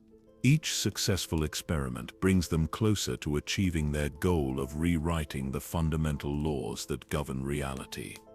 The Song of the Eastern Dawn contributed harmonics that revealed the true nature of the cosmic threat, showing how the corrupted experiments were creating discordant frequencies that interfered with the divine music that maintained reality's stability. Like instruments being deliberately played out of tune in a cosmic orchestra, these hybrid beings generated emanations that threatened to collapse the harmonic structure that kept existence from falling back into primordial chaos. The contamination spreads. They sang, their voice carrying sorrow that encompassed the potential loss of everything that had ever existed. Each corrupted consciousness acts as a center of disorder, radiating influences that affect the development of other minds across vast distances. If their work continues unchecked, the cumulative effect will eventually reach a threshold beyond which the cosmic harmony cannot be restored through any means known to us. The guardians from realms beyond normal geography revealed perhaps the most disturbing information of all. The dragon cult had somehow made contact with entities from dimensions where reality operated according to completely different principles, beings whose very existence depended upon the consumption and transformation of ordered consciousness into forms that served their alien purposes. These entities were providing the cult with knowledge and resources that no mortal civilization should possess, accelerating their experiments toward conclusions that could remake the entire multiverse according to their twisted vision. The barriers weaken, the shadow and starlight being communicated, their meaning accompanied by sensations that allowed the assembled guardians to perceive the dimensional structure that separated different realms of existence. What your ancestors established after the Dragon War was never intended to be permanent, but rather a temporary measure to allow consciousness time to develop the wisdom necessary to safely handle cosmic responsibilities. That time is now running out, and the barriers must either be reinforced through means we do not currently possess, or removed entirely to allow for direct confrontation with the forces that threaten all existence. As the convergence continued through the night, strategies began to emerge from the collective wisdom of the assembled guardians.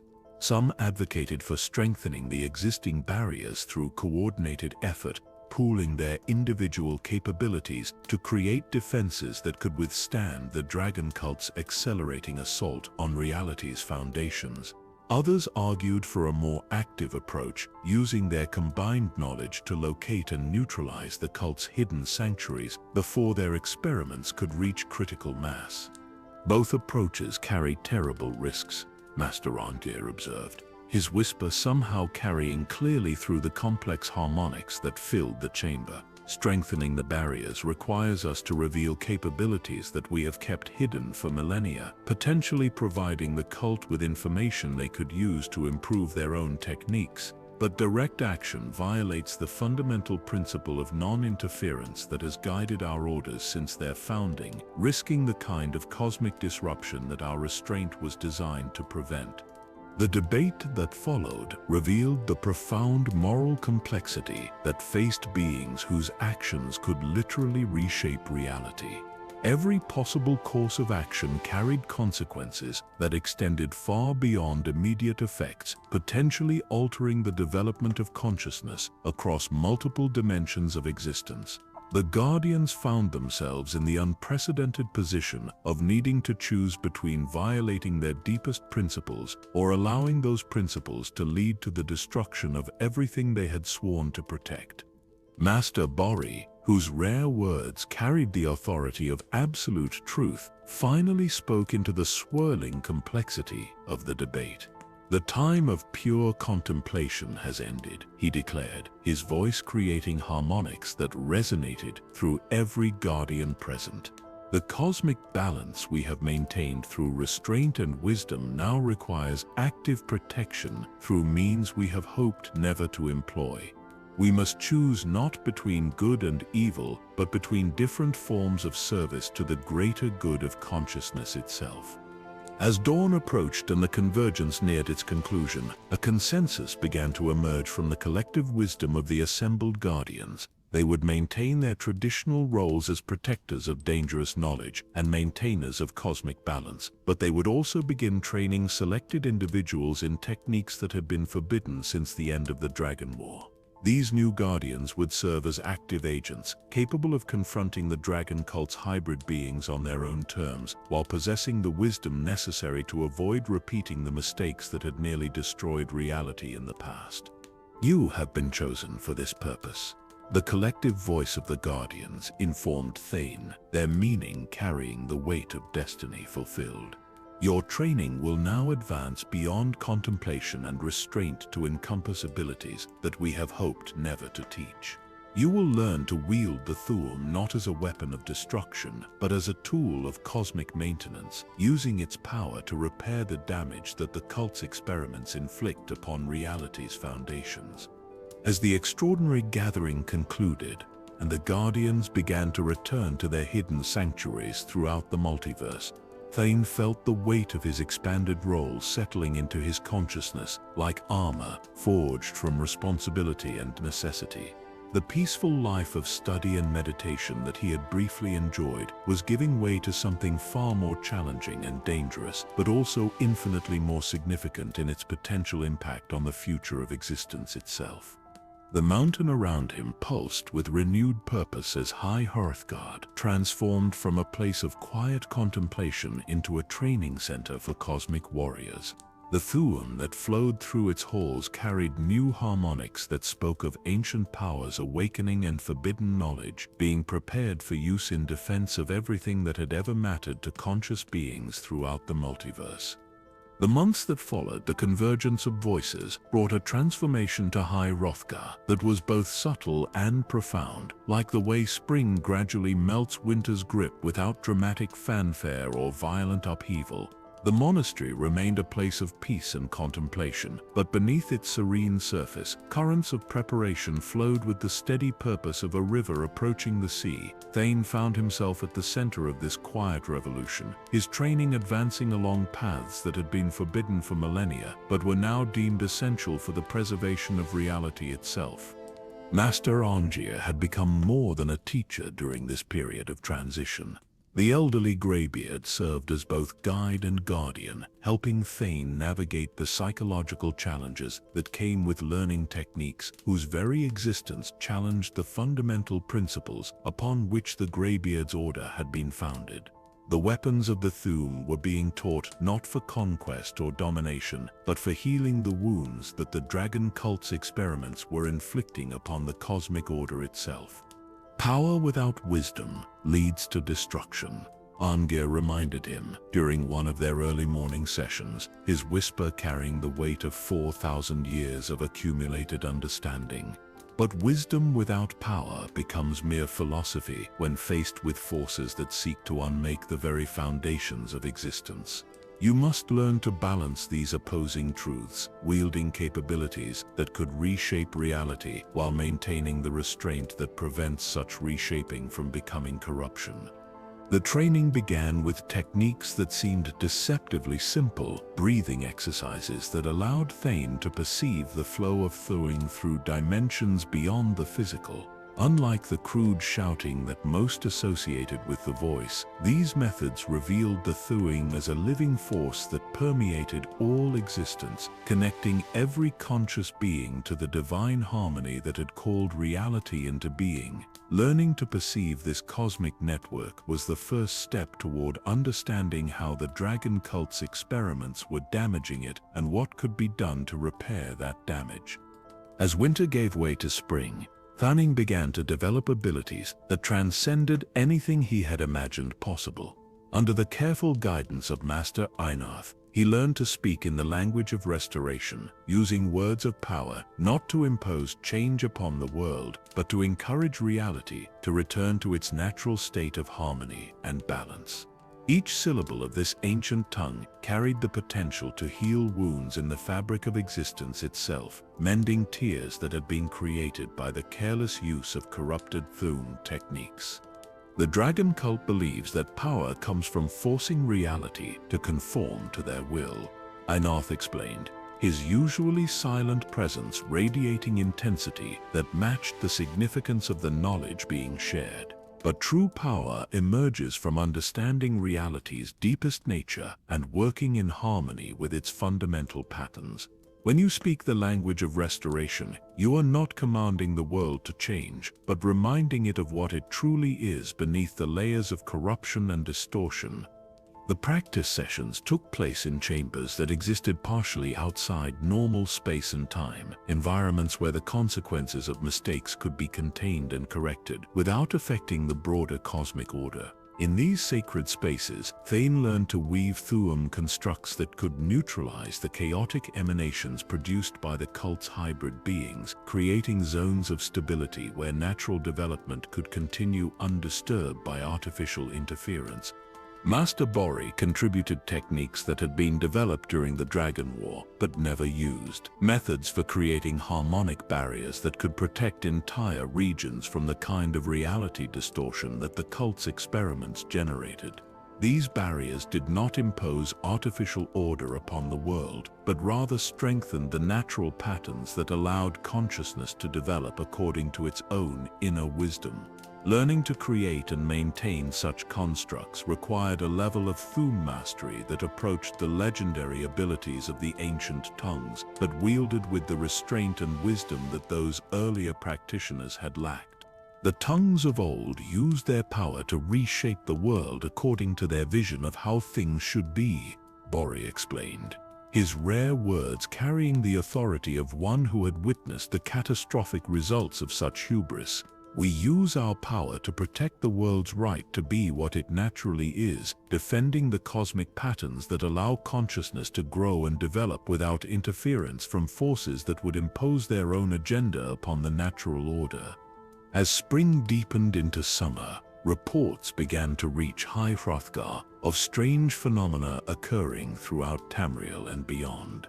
Travelers spoke of areas where the laws of physics seemed to operate differently, regions where time flowed backward, or where gravity worked in impossible directions. These were the signatures of the dragon cult's expanding activities, evidence that their experiments were beginning to affect reality on a scale that could no longer be ignored or contained through passive observation.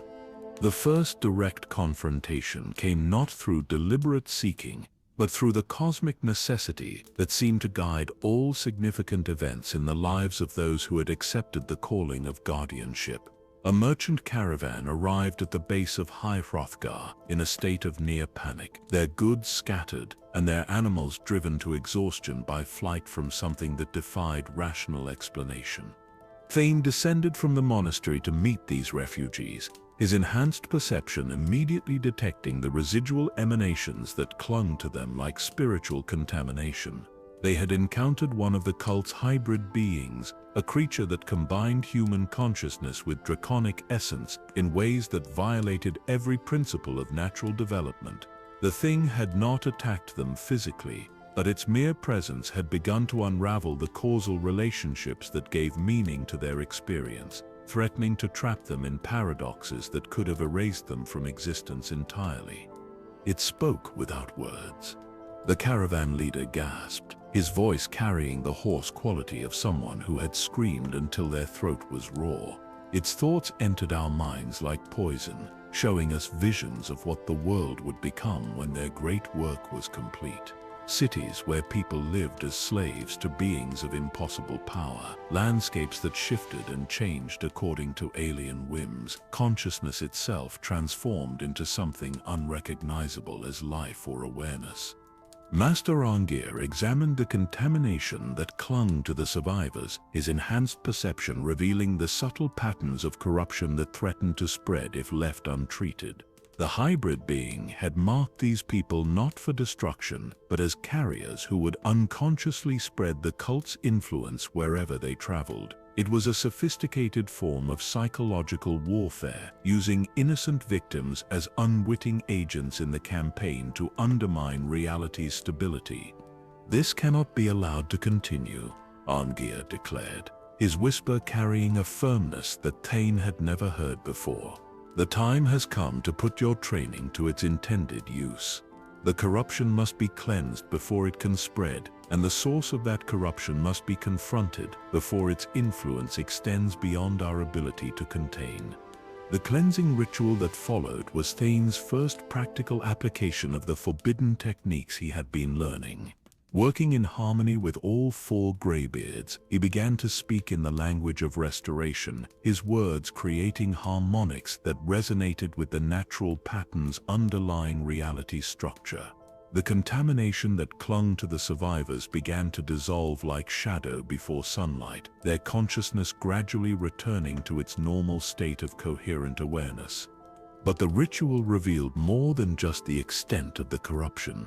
Through the psychic residue left by the hybrid being, Thane was able to perceive glimpses of the cult's hidden sanctuary where the creature had been created. The facility existed in a pocket dimension that had been carved from the spaces between realities, its chambers filled with equipment that combined Dwemer technology with knowledge that no mortal civilization should possess. "We have found them," Master Einarth observed, his silent presence radiating the quiet satisfaction of a hunter who has finally located his quarry. "The question now becomes how to approach beings whose very existence represents a violation of cosmic law, creatures that must be stopped without compromising the principles that guide our own actions." The debate that followed echoed the discussions that had taken place during the convergence of voices, but with the immediate urgency that came from knowing that action could no longer be delayed.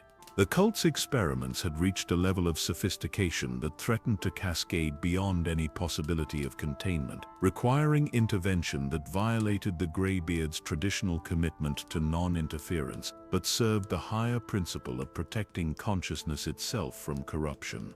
"The hybrid beings are not evil in the conventional sense," Master Arngeir explained as the plans took shape around them. "They are consciousness that has been artificially modified to serve purposes that conflict with natural development. Our goal must be not to destroy them, but to heal the distortions that prevent them from returning to harmony with the cosmic order. This requires approaching them with compassion rather than aggression, using our enhanced abilities to restore rather than to punish."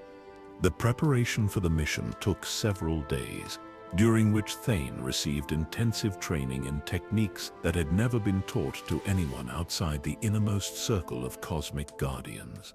He learned to create Thu'um constructs that could neutralize reality distortion without generating the kind of violent disruption that had characterized the battles of the Dragon War. These methods required unprecedented precision and control, wielding power that could reshape worlds with the delicate touch of a surgeon repairing damaged tissue. Master Bori contributed knowledge of dimensional navigation, techniques for moving between realities without disrupting the barriers that separated different planes of existence. The cult's sanctuary existed in a space that was deliberately hidden from normal perception, accessible only to those who understood the mathematical relationships that governed the flow of consciousness between dimensions. "Remember," Arngeir cautioned, as the final preparations were completed, "you go not as a warrior seeking victory, but as a healer seeking to restore balance. The hybrid beings you will encounter were once conscious entities like yourself, corrupted by influences they may not have understood. Your success will be measured not by their destruction, but by their return to harmony with the natural order that connects all existence." As the dimensional portal opened before them, its edges shimmering with energies that existed beyond the normal spectrum of light and sound, Thane felt the weight of cosmic responsibility settling around him like armor forged from necessity and compassion. The peaceful contemplation that had characterized his early months at High Hrothgar was giving way to active service in defense of reality itself, but the principles that guided that service remained rooted in the same wisdom that had shaped the Greybeards' order for millennia. The sanctuary beyond the portal revealed itself as a place where the dragon cult's vision of improved reality had been partially implemented. Its chambers filled with hybrid beings who existed in states that transcended normal definitions of life and consciousness. These were not monsters to be defeated, but victims to be healed, consciousness that had been artificially modified to serve purposes that conflicted with their deepest nature. "Peace be with you," Thane spoke in the language of restoration, his words creating harmonics that began to resonate with the natural patterns buried beneath layers of artificial modification. "You are not lost, merely displaced from your proper relationship with the cosmic order. Allow us to help you remember what you truly are beneath the changes that have been imposed upon your consciousness." The response was immediate and profound, as the hybrid beings began to recognize the harmony that his words carried and respond with the deep longing that all consciousness feels when separated from its natural state. The healing that followed was not violent or dramatic, but gentle and gradual, like dawn slowly replacing the darkness of night with the warm light of understanding and acceptance. As the mission reached its peaceful conclusion, and the cult's sanctuary transformed from a center of corruption into a place of healing and restoration, Thane understood that he had witnessed the true power of the Thu'um when wielded with perfect wisdom and compassion.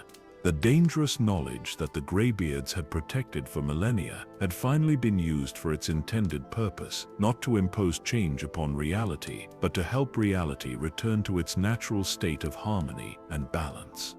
The gentle resolution of what could have been a cosmic catastrophe marked a turning point, not just in the struggle against the dragon cult, but in the evolution of consciousness itself toward greater wisdom and understanding. The dimensional portal shimmered closed behind them with a sound like distant chimes carried on mountain wind, leaving Thane and the Greybeards standing once again in the familiar halls of High Hrothgar. Yet everything had changed, though the transformation was subtle as morning mist and twice as profound.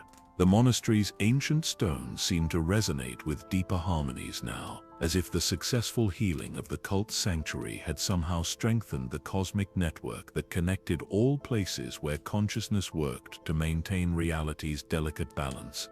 The rescued beings had chosen to remain in their transformed sanctuary, which had become a place of healing rather than corruption. Under the gentle guidance of volunteers from among the Guardians, they were slowly learning to integrate their enhanced abilities with the wisdom necessary to use them responsibly. It was a process that would take years, perhaps decades, but it represented hope that even the most damaged consciousness could eventually find its way back to harmony with the natural order. Master Anger moved through the monastery with a serenity that seemed deeper than his usual contemplative peace, his weathered features reflecting the satisfaction of someone who had witnessed the successful completion of work that had been 4,000 years in the making. The forbidden techniques had been used exactly as intended, not to impose will upon reality, but to restore reality to its intended state of harmony and balance. "This is how the Thu'um was meant to be wielded," he explained to Thane, as they walked together through corridors that seemed brighter than before, though no additional light sources had been added. Not as a weapon or tool of domination, but as an instrument of healing that helps consciousness remember its true nature when it has been led astray by artificial influences or corrupted understanding. The weeks that followed brought visitors to High Hrothgar unlike any the monastery had received in recent memory. These were not seekers of power or knowledge, but beings who had heard the harmonics of the healing that had taken place and come to understand that something fundamental had shifted in the cosmic balance. Dragons arrived first, ancient worms whose presence had once struck terror into mortal hearts, but who now approached with the reverence of students seeking wisdom from masters whose understanding transcended their own.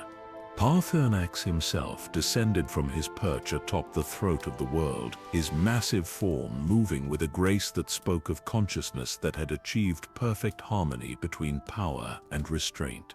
When he spoke, His voice carried harmonics that resonated with the deepest foundations of reality, revealing why dragons had once been revered as the voices of Akatosh himself, rather than feared as instruments of domination and destruction.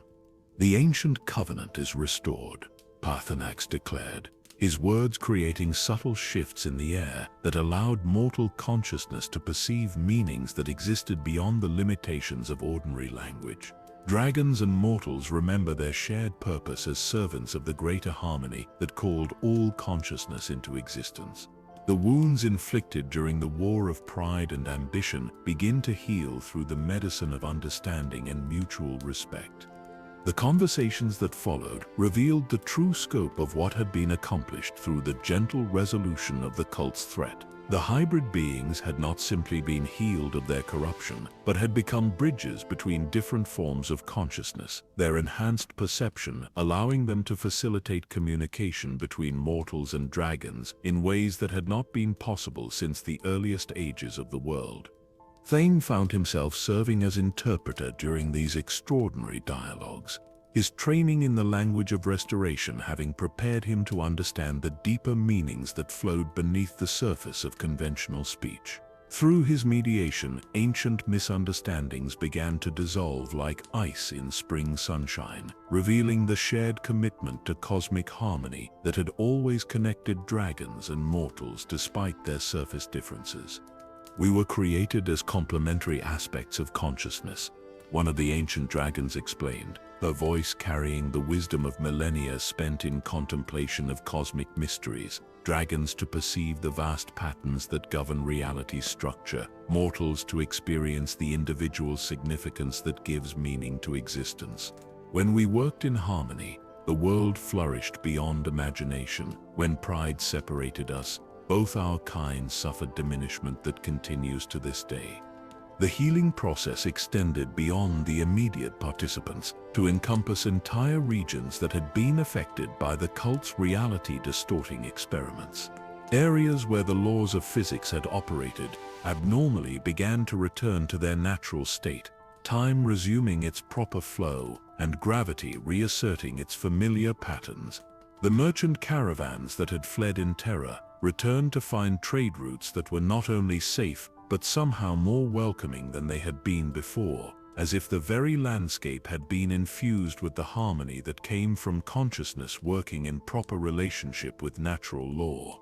Master Einarth, whose rare words carried the authority of one who had witnessed cosmic truth directly, spoke of changes that extended far beyond the immediate effects of their intervention.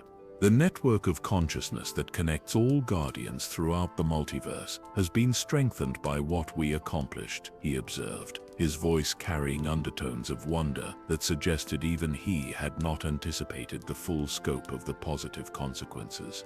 Sanctuaries in distant realms report that their own work has become easier, as if the successful healing here has created resonances that support similar efforts across multiple dimensions of existence. The practical implications of this cosmic healing became apparent in ways both large and small. The Thu'um that flowed through High Hrothgar's halls carried new harmonics that made meditation deeper and more effective, allowing the Greybeards to perceive patterns in reality's structure that had been obscured for millennia. The monastery's library revealed texts that had been hidden even from the master's enhanced perception, ancient documents that became visible only when consciousness achieved the level of harmony necessary to safely comprehend their contents. Master Bori began to teach techniques that had been considered too dangerous to pass on since the end of the Dragon War, methods for perceiving and interacting with the fundamental forces that maintained reality's stability. These were not destructive powers, but abilities that allowed consciousness to participate more directly in the ongoing work of cosmic maintenance, helping to repair damage and prevent future disruptions through gentle intervention rather than dramatic action. The healing we accomplished revealed something that has been hidden since the beginning of recorded history, Bori explained, his voice carrying the weight of revelations that redefined the nature of existence itself. Reality is not a fixed structure that consciousness inhabits, but a collaborative creation that requires the active participation of aware beings to maintain its coherence and meaning. The dragon cult's experiments threatened this collaboration, but their healing has restored the natural partnership that allows the universe to continue evolving toward greater complexity and consciousness. The implications of this understanding rippled through every aspect of life at High Hrothgar, transforming the monastery from a place where dangerous knowledge was guarded into a center where consciousness learned to participate actively in the ongoing creation of reality. The Greybeards' traditional commitment to silence and restraint remained, but it was now balanced by recognition that sometimes active participation was necessary to maintain the conditions that made growth and development possible. Thu'um found his own role evolving in response to these changing circumstances. No longer simply a guardian of forbidden knowledge, he became a bridge between the contemplative wisdom of the Greybeards and the practical needs of a world that was learning to integrate enhanced consciousness with responsible action. His training expanded to include techniques for teaching others how to perceive and work with the Thu'um in ways that supported rather than disrupted the cosmic harmony. The first students to arrive were not the power-seeking warriors or ambitious mages that the monastery had traditionally turned away, but individuals whose life experiences had prepared them to understand the profound responsibility that came with enhanced perception. They came from all walks of life: farmers who had learned to work in harmony with the land's natural rhythms, healers whose practice had taught them to perceive the deeper patterns that connected all living things, and scholars whose research had revealed the interconnected nature of seemingly separate phenomena. True mastery of the Thu'um begins not with learning to shout, Thu'um explained to these new students, his teaching style reflecting the gentle wisdom that had been modeled by his own masters, but with learning to listen so deeply that you can hear the voice of creation itself speaking through every aspect of existence. When you understand that voice, you naturally begin to harmonize with it, rather than trying to overpower it with your own limited perspective. The teaching sessions took place in chambers that had been specially prepared to contain the resonances generated by groups of people learning to work with the Thu'um simultaneously. These spaces existed partially outside normal time and space, allowing students to make mistakes and learn from them without risk of affecting the broader world. The experience of education in such environments was profoundly transformative, as students discovered abilities they had never imagined while developing the wisdom necessary to use those abilities responsibly. As autumn approached, and the first group of students prepared to return to their communities throughout Tamriel, the positive effects of the monastery's expanded mission became increasingly apparent. Reports arrived from distant regions speaking of mysterious improvements in everything from crop yields to the resolution of long-standing conflicts, as if the presence of individuals who understood the deeper harmonies of existence naturally encouraged others to work more cooperatively with both each other and the natural world. This is how consciousness evolves, Master Ongir observed, his whisper carrying the satisfaction of someone who had witnessed the successful implementation of a plan that had been developing for millennia, not through dramatic revelations or imposed changes, but through the gradual spread of understanding that allows beings to make choices based on wisdom rather than fear or ignorance. Each person who learns to perceive and work with the Thu'um becomes a center of harmony that influences others through resonance rather than coercion. The network of consciousness that connected the various guardian sanctuaries began to carry new types of information as the healing continued to ripple outward through multiple dimensions of existence. Other orders reported similar successes in their own struggles against forces that sought to corrupt or control the natural development of awareness, suggesting that the techniques developed at High Hrothgar were applicable to challenges that extended far beyond the specific threat posed by the dragon cult. Dragons began to return to active participation in the world's affairs, but not as the dominating overlords that had characterized their behavior during the age of the dragon cult. Instead, they resumed their original role as wise counselors and teachers, sharing their vast perspective with mortals who had developed the wisdom necessary to benefit from such guidance without being overwhelmed by it. The ancient partnership between the two species began to flower once again, creating possibilities for growth and development that neither could achieve in isolation. The throat of the world itself seemed to respond to these changes, its slopes becoming more hospitable to visitors while maintaining the challenge that ensured only the properly prepared could reach the monastery at its peak. Pilgrims reported that the 7,000 steps seemed less daunting than before, not because they had become easier to climb, but because the mountain itself seemed to offer encouragement to those whose intentions were aligned with the pursuit of wisdom rather than power. As winter approached once again, bringing with it the first anniversary of Thane's arrival at High Hrothgar, he reflected on the extraordinary transformation that had taken place in both himself and the world around him.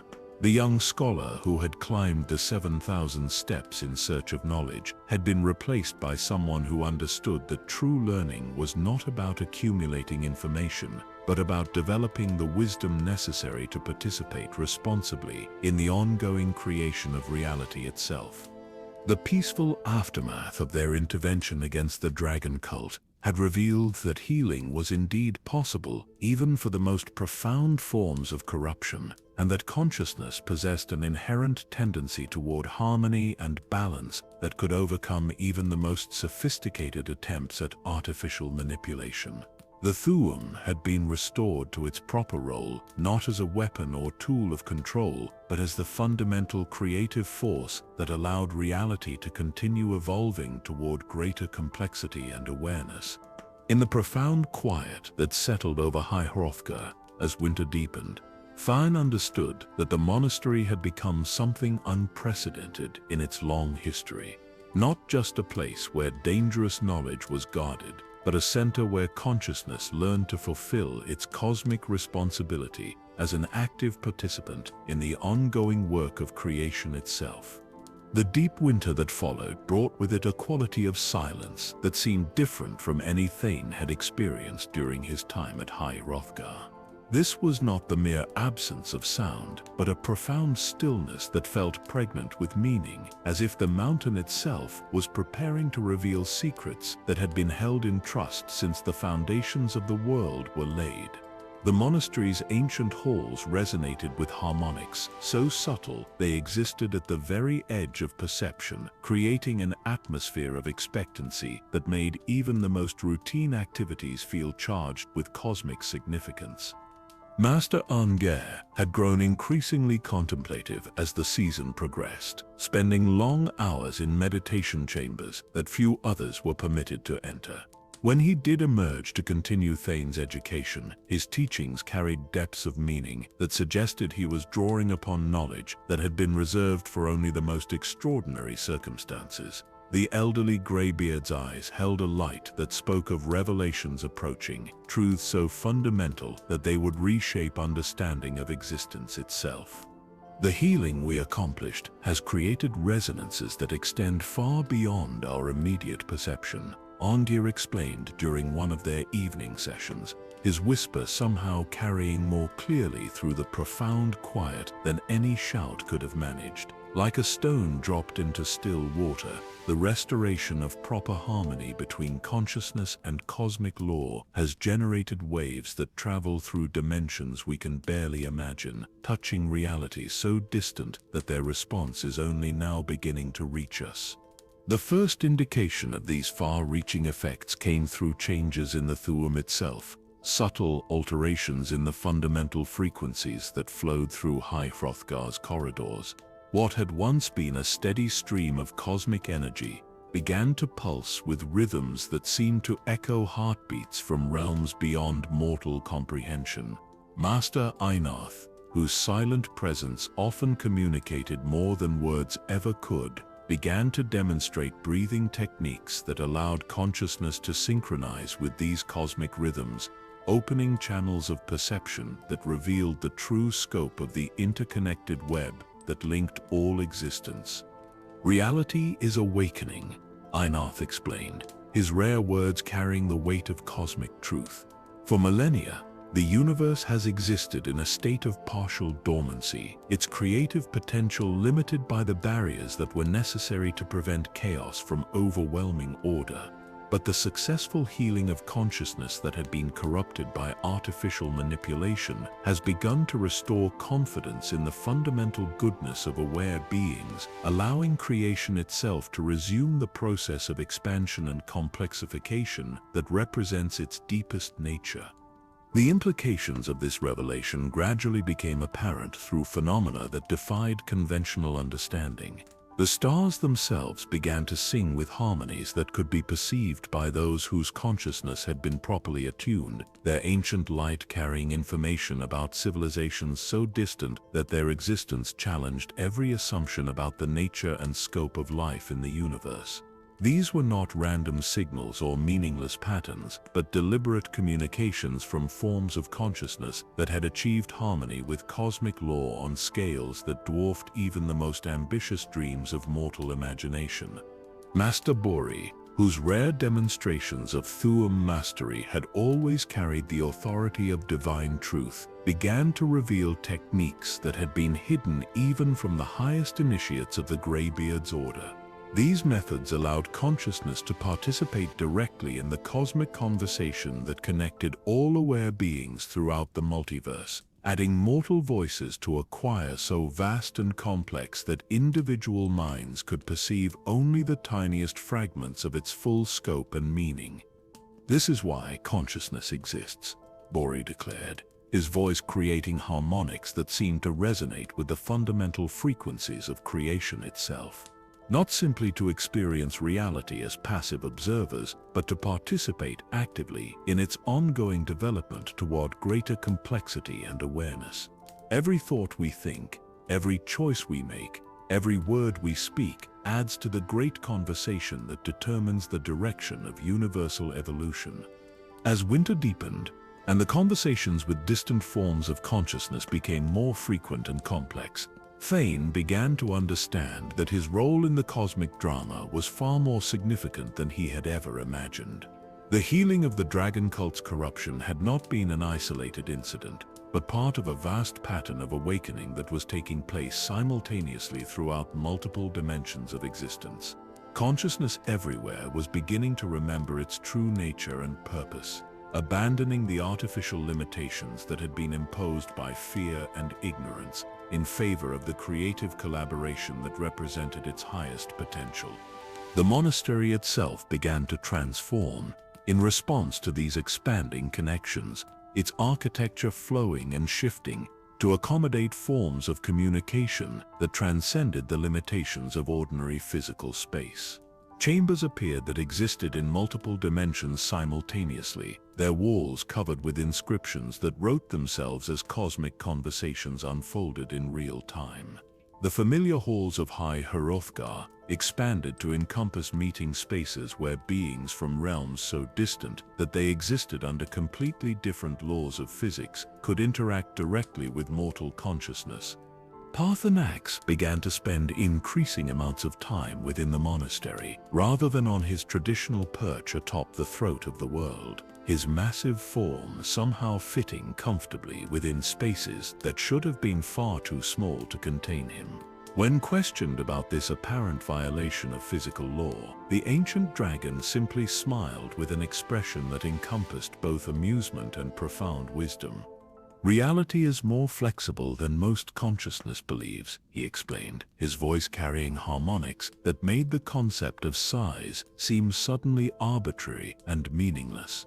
What mortals perceive as fixed laws governing space and time are actually collaborative agreements between conscious beings about how existence should operate. When beings achieve sufficient harmony with cosmic law, they can participate in modifying those agreements to better serve the needs of expanding awareness and creativity.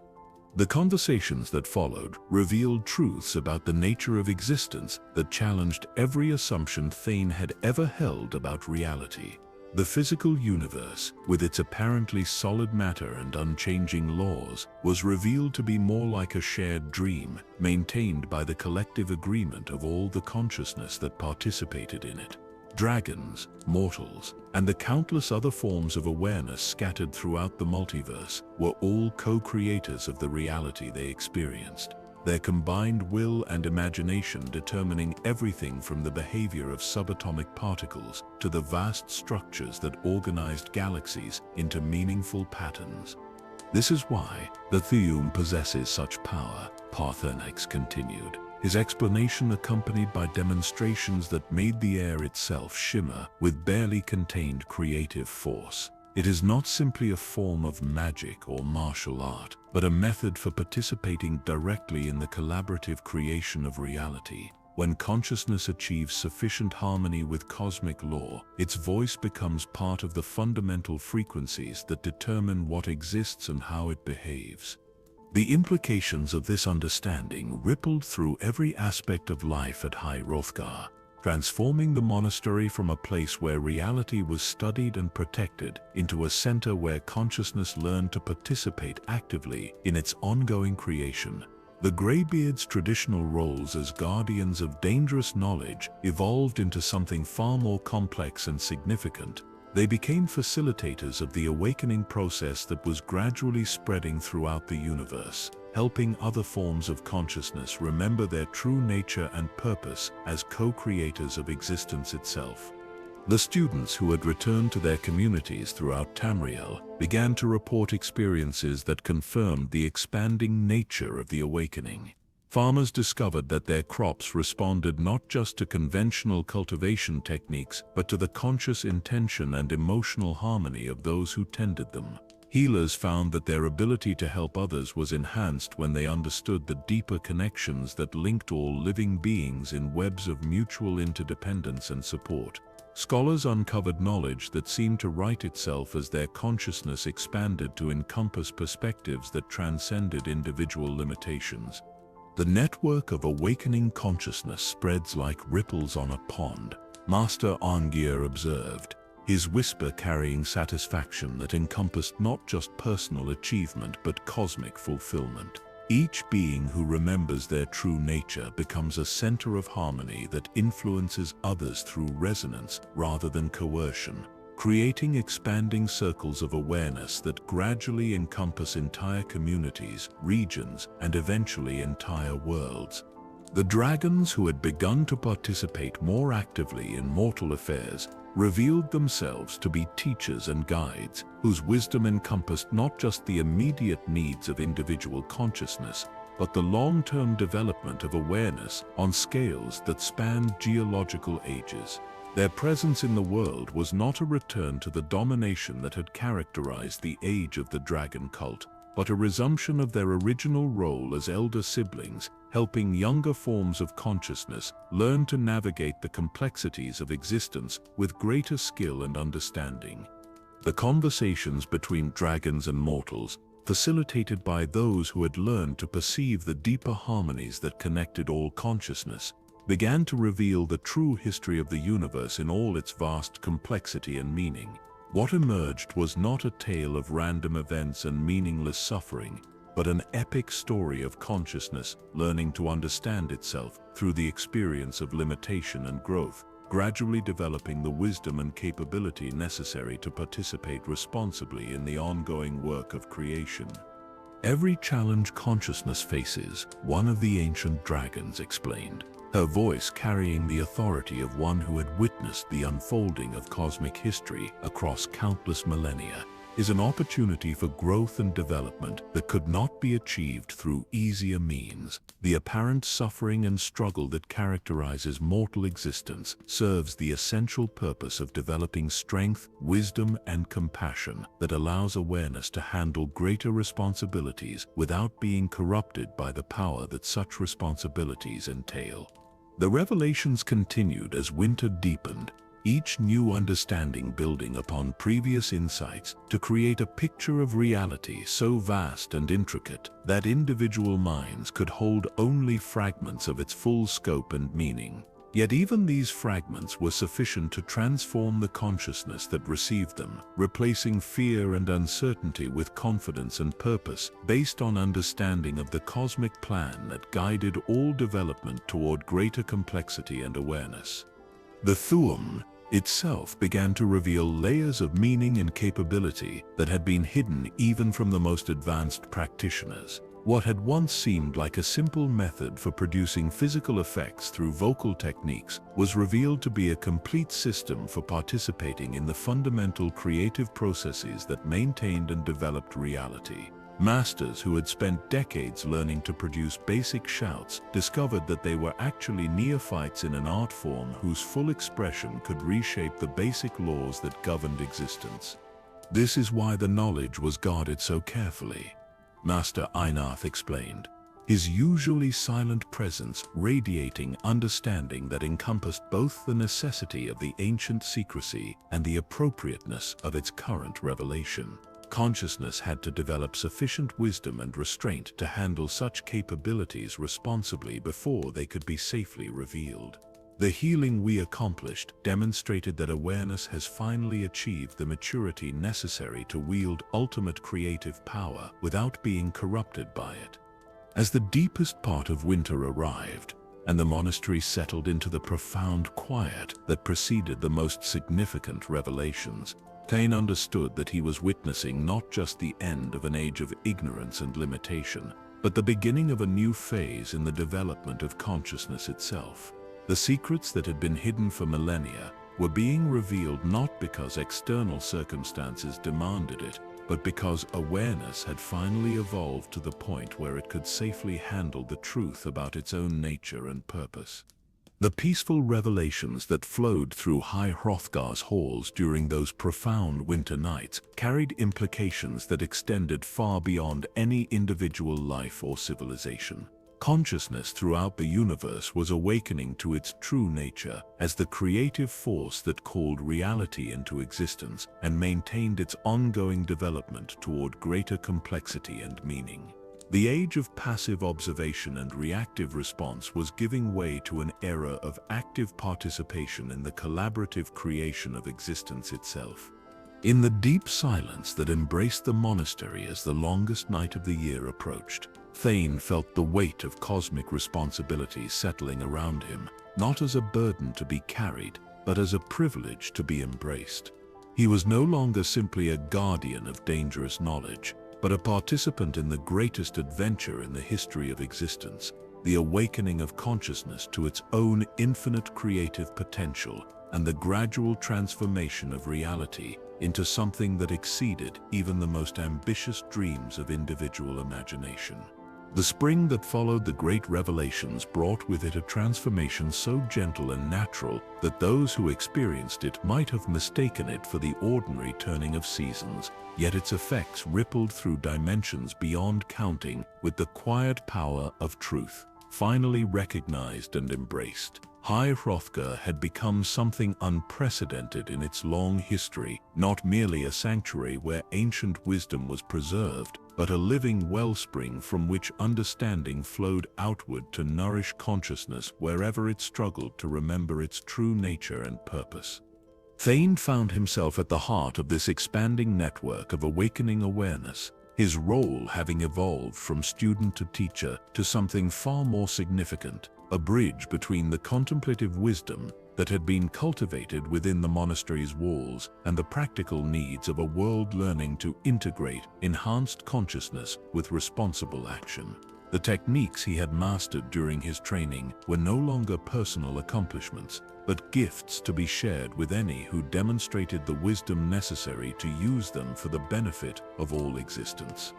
The first generation of students who had completed their training at High Hrothgar had returned to their communities throughout Tamriel, carrying with them not just enhanced abilities, but a fundamentally transformed understanding of their relationship to the cosmic order. Their influence spread through quiet example rather than dramatic demonstration, as those around them gradually recognized the deep peace and purposeful joy that characterized beings who had learned to align their individual will with the greater harmony that connected all consciousness. Master Arngir had begun to document these expanding effects, his careful observations revealing patterns that suggested the awakening was following natural laws of growth and development, rather than spreading through random chance or external coercion. Like a forest regenerating after fire, consciousness throughout the known world was rediscovering capabilities and perspectives that had been dormant for millennia, waiting for conditions that would allow them to manifest safely and beneficially. The legacy we create is not built from our actions alone. Ungear explained during one of their morning walks through corridors that now seemed to extend infinitely in all directions, their architecture flowing and shifting to accommodate the expanding scope of the monastery's mission. Each consciousness that awakens to its true nature becomes a seed of further awakening, carrying within itself the potential to nurture similar recognition in others through the natural resonance that connects all aware beings. The practical manifestations of this expanding awakening were both subtle and profound. Farmers throughout Skyrim reported harvests of unprecedented abundance, though they attributed their success not to new techniques, but to a deeper understanding of their partnership with the land itself. Healers discovered that their ability to help others was enhanced when they recognized the fundamental wholeness that underlay all apparent illness and injury. Merchants found that their trade relationships became more harmonious when they understood the interconnected nature of all economic activity as expressions of consciousness collaborating to meet its diverse needs. The dragons, who had resumed their ancient role as teachers and guides, reported similar developments in regions far beyond Tamriel's borders, in distant lands where different forms of consciousness had evolved under varying conditions. The same patterns of awakening were manifesting in ways that reflected the unique characteristics of each species, while serving the universal purpose of expanding awareness and creative capability. Paarthurnax had established a regular presence within the monastery, his vast wisdom serving to contextualize the local developments within the broader scope of cosmic evolution. His conversations with Thane revealed the true magnitude of what was unfolding, showing how the healing of the dragon cult's corruption had catalyzed awakening processes that spanned not just multiple worlds but entire dimensions of existence. What you perceive as the gradual improvement of conditions within your immediate environment, the ancient dragon explained, his voice carrying harmonics that allowed mortal consciousness to glimpse perspectives that encompassed geological ages, is actually part of a transformation so vast that individual minds can comprehend only the smallest fragments of its full scope and significance. Consciousness throughout the multiverse is remembering its divine nature and beginning to exercise the creative responsibilities that such recognition entails. The network of sanctuaries that connected various guardian orders throughout the multiverse began to carry new types of information as the awakening continued to spread. Reports arrived from realms so distant that their existence challenged every assumption about the nature and scope of life in the universe. Speaking of civilizations that had achieved harmony between individual consciousness and cosmic law on scales that dwarfed even the most ambitious dreams of mortal imagination, these distant awakening processes were not identical to what was occurring in Tamriel, but they shared fundamental characteristics that suggested universal principles governing the development of consciousness toward greater wisdom and creative capability. Each species, each world, each dimension was finding its own unique path toward the same ultimate destination: full participation in the collaborative creation of reality according to patterns that served the highest good of all existence. Master Einarth, whose rare words carried the authority of direct cosmic experience, began to reveal how individual awakening contributed to the collective transformation that was reshaping the foundations of reality itself. Every consciousness that remembers its true nature, he explained, his voice creating subtle harmonics that resonated with the fundamental frequencies of creation, adds its unique perspective and capability to the vast conversation that determines the direction of universal evolution. The awakening we facilitate here multiplies exponentially as each transformed being becomes a catalyst for similar recognition in others.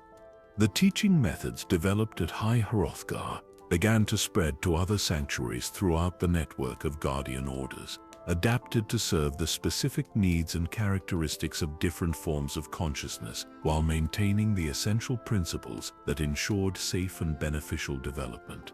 Dragons began to incorporate these techniques into their own educational approaches, creating hybrid methods that combined the vast perspective of draconic wisdom with the focused intensity of human determination.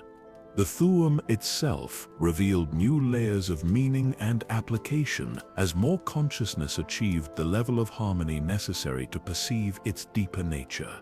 What had once been seen as a collection of powerful but dangerous techniques was gradually understood to be a complete system for participating in the fundamental creative processes that maintained and developed reality. Schools began to emerge where these insights were shared in forms appropriate for different levels of readiness and understanding.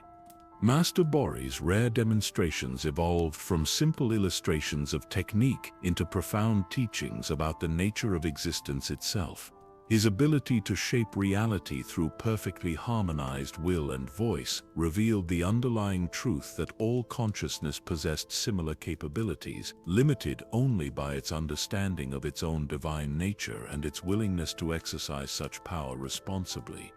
The legacy of our work extends far beyond the individuals we directly teach, Bori observed, his words carrying implications that encompass the ultimate destiny of consciousness throughout the multiverse. Each being who awakens to their true nature becomes a permanent addition to the network of awareness that guides universal development toward greater complexity and meaning. The effects of such awakening ripple forward through time to influence events and possibilities that we cannot even imagine from our current perspective.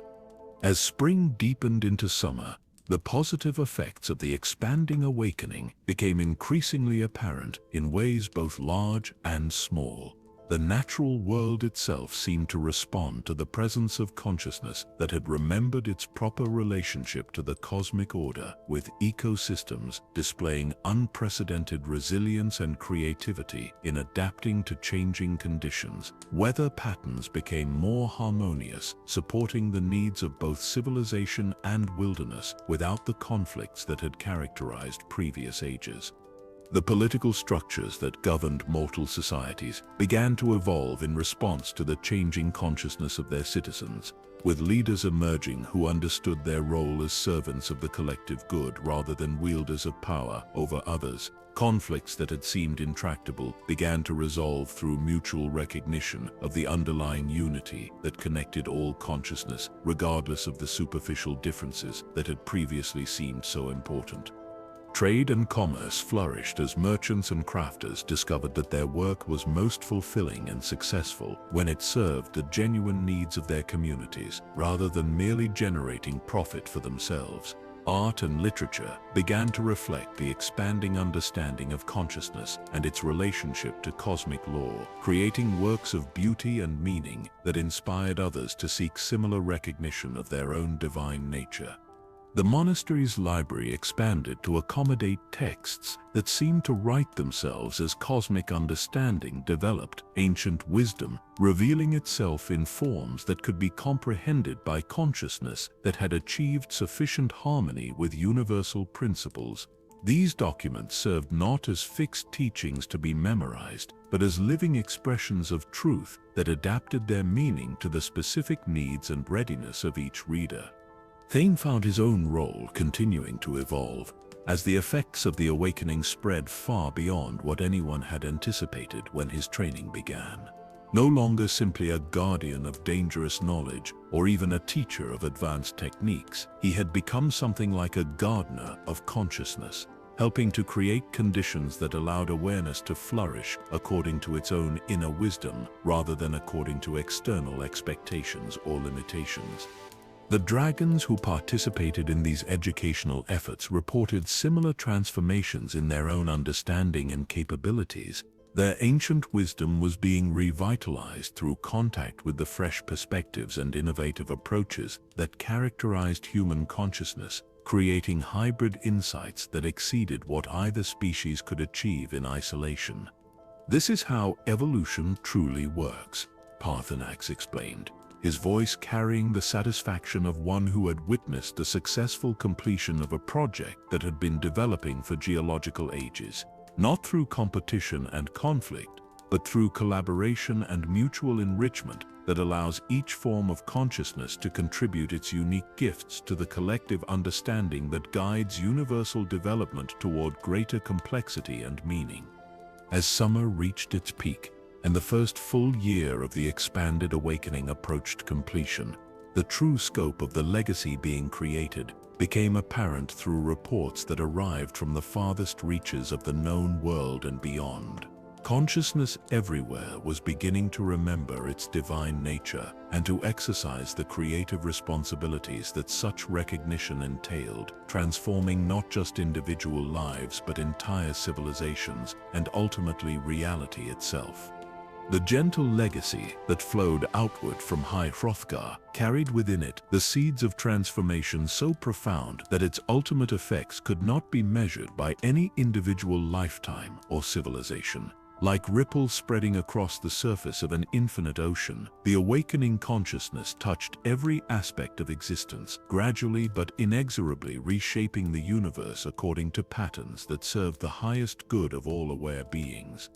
In the profound peace that settled over the monastery as another day drew to its close, Thu'um understood that he had become part of something infinitely greater than his individual existence. A living testament to the truth that consciousness, when properly understood and exercised, possessed the power to transform not just itself but the very foundations of reality, according to principles of harmony, beauty, and meaning that exceeded the most ambitious dreams of mortal imagination. The autumn that marked the first full cycle since the Great Awakening began brought with it a quality of completion that seemed to emanate from the very stones of High Hrothgar, as if the ancient monastery had finally achieved the purpose for which it had been constructed so many millennia ago. The corridors that had once echoed with the whispered prayers of isolated guardians now hummed with the quiet conversations of consciousness, learning to participate actively in the ongoing creation of reality, their voices joining the eternal song that connected all aware beings throughout the multiverse. The Thane stood on the great balcony that overlooked all of Skyrim, watching the evening light paint the province in hues of gold and amber that seemed somehow more vivid than he remembered from his early days at the monastery. The transformation was not in the light itself, but in his perception of it, enhanced by understanding that revealed the divine consciousness expressing itself through even the most mundane phenomena. Each ray of sunlight carried information about the vast network of stars that sustained life throughout the universe, while every shadow spoke of the profound rest that allowed creation to renew itself for continued growth and development.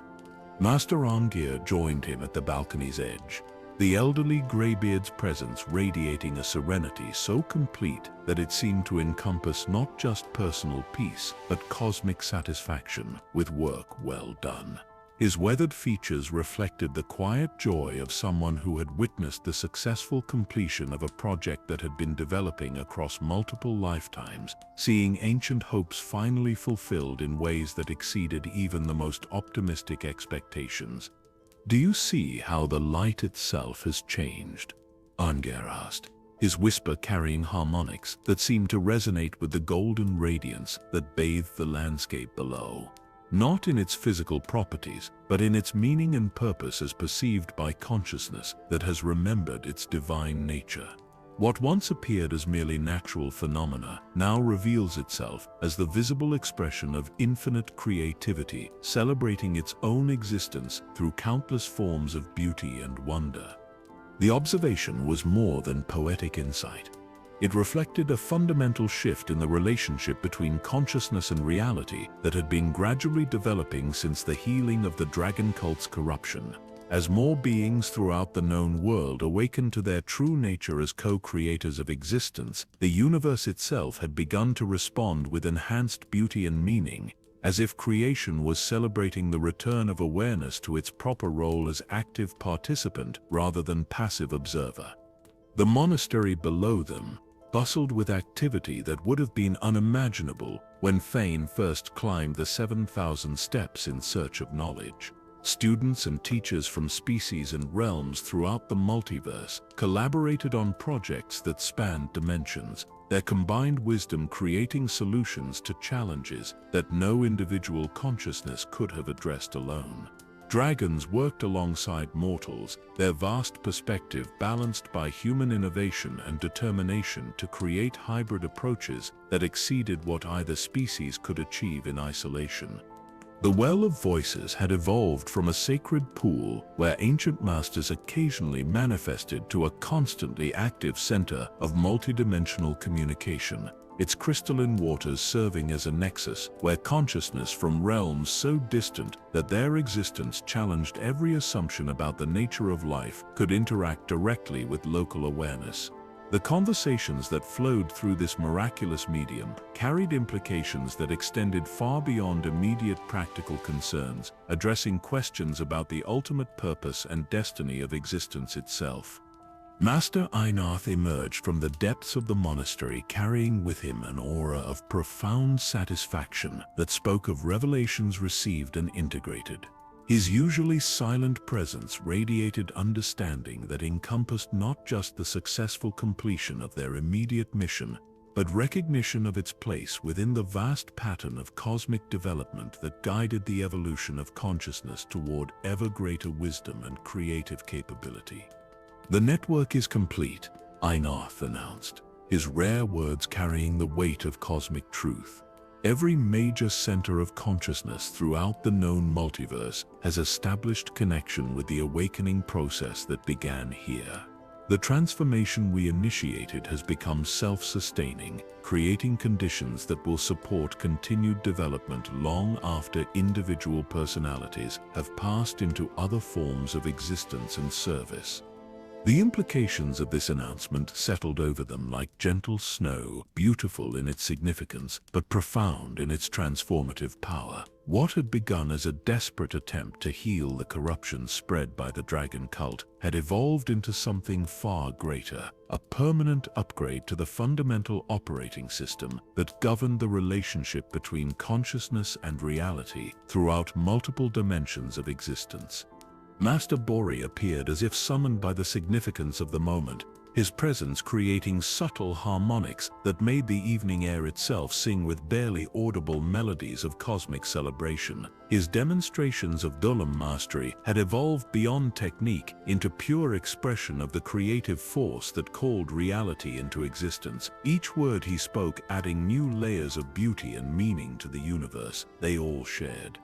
"This is how creation truly works," Bori declared, his voice generating frequencies that resonated with the fundamental harmonies that maintained reality's structure. Not through dramatic events or sudden transformations, but through the gradual awakening of consciousness to its own divine nature and the patient application of that understanding to the ongoing work of making existence more beautiful, meaningful, and supportive of all forms of awareness. Paarthurnax descended from his perch atop the throat of the world, his massive form somehow fitting comfortably within the monastery's expanded architecture. The ancient dragon's presence radiated satisfaction that encompassed not just the successful completion of their immediate objectives, but recognition of their place within a pattern of development that spanned geological ages and would continue long after current forms of consciousness had evolved into something unrecognizable to present perception. "The covenant is fulfilled," Paarthurnax announced, his words creating resonances that seemed to emanate from the mountain itself.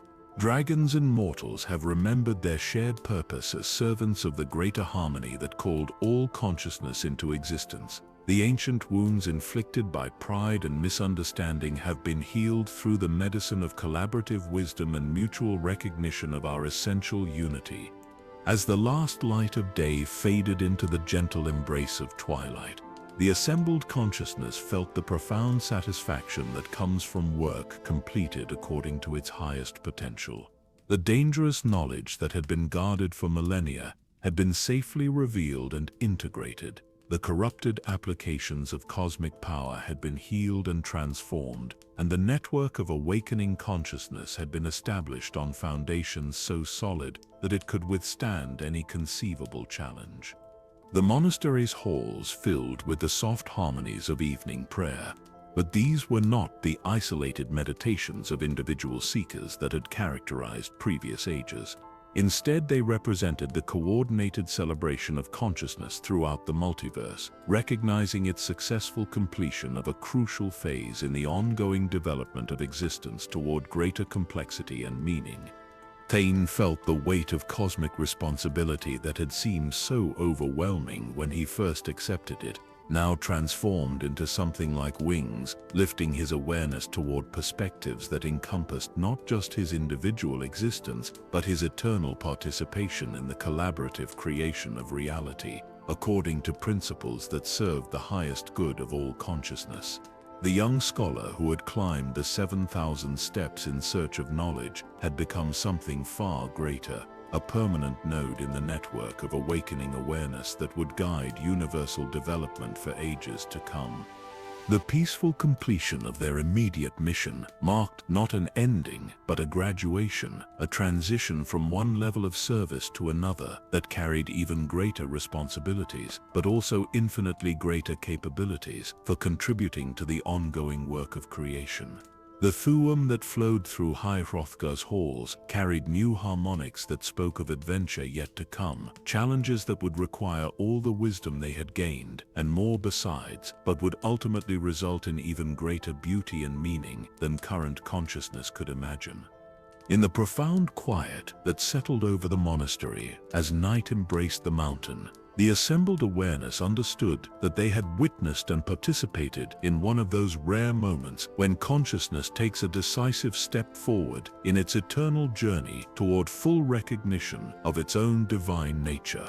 The legacy they had created would ripple forward through time to touch lives and possibilities that extended far beyond current imagination, ensuring that the awakening they had catalyzed would continue to spread and develop according to natural laws that supported the highest expression of aware existence.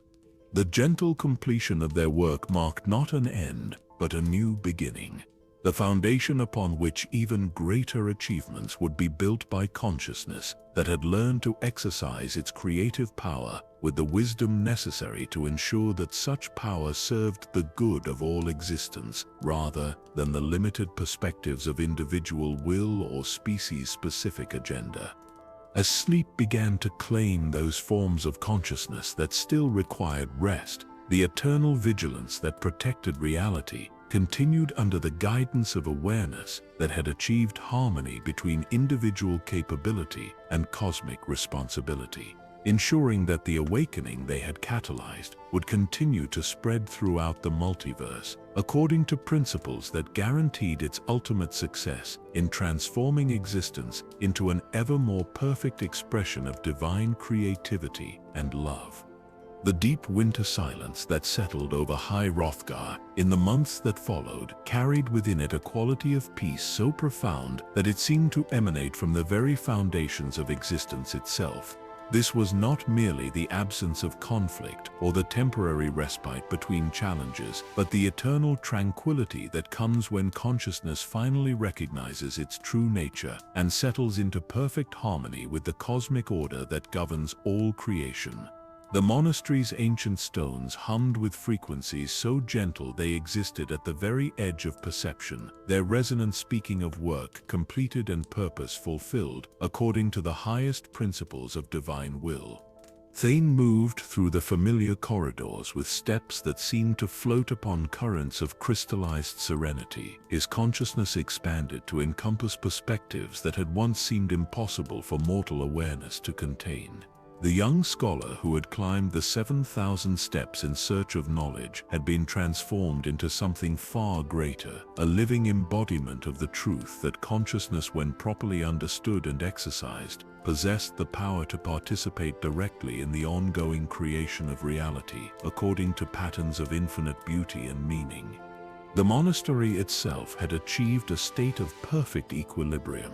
its architecture flowing between dimensions with the fluid grace of beings who existed in complete harmony with the fundamental forces that shaped existence. Chambers appeared and dissolved according to need, their walls inscribed with wisdom that wrote itself as cosmic understanding continued to develop and expand. The familiar halls of High Hrothgar now served as meeting spaces where consciousness from realms so distant that their existence transcended ordinary imagination could gather to share insights and coordinate their participation in the vast project of universal awakening. Master Arngir had entered a phase of contemplation so deep that his physical presence seemed almost translucent, as if the accumulated wisdom of his long service was gradually transforming him into something closer to pure awareness than ordinary embodied consciousness.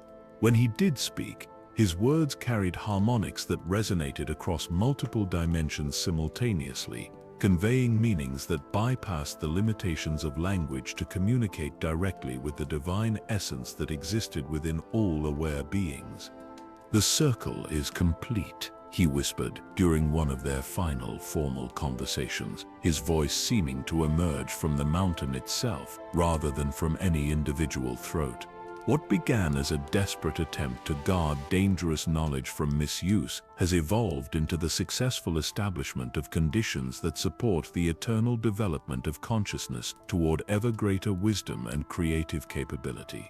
The peace we have achieved is not temporary respite, but permanent integration with the cosmic harmony that connects all existence.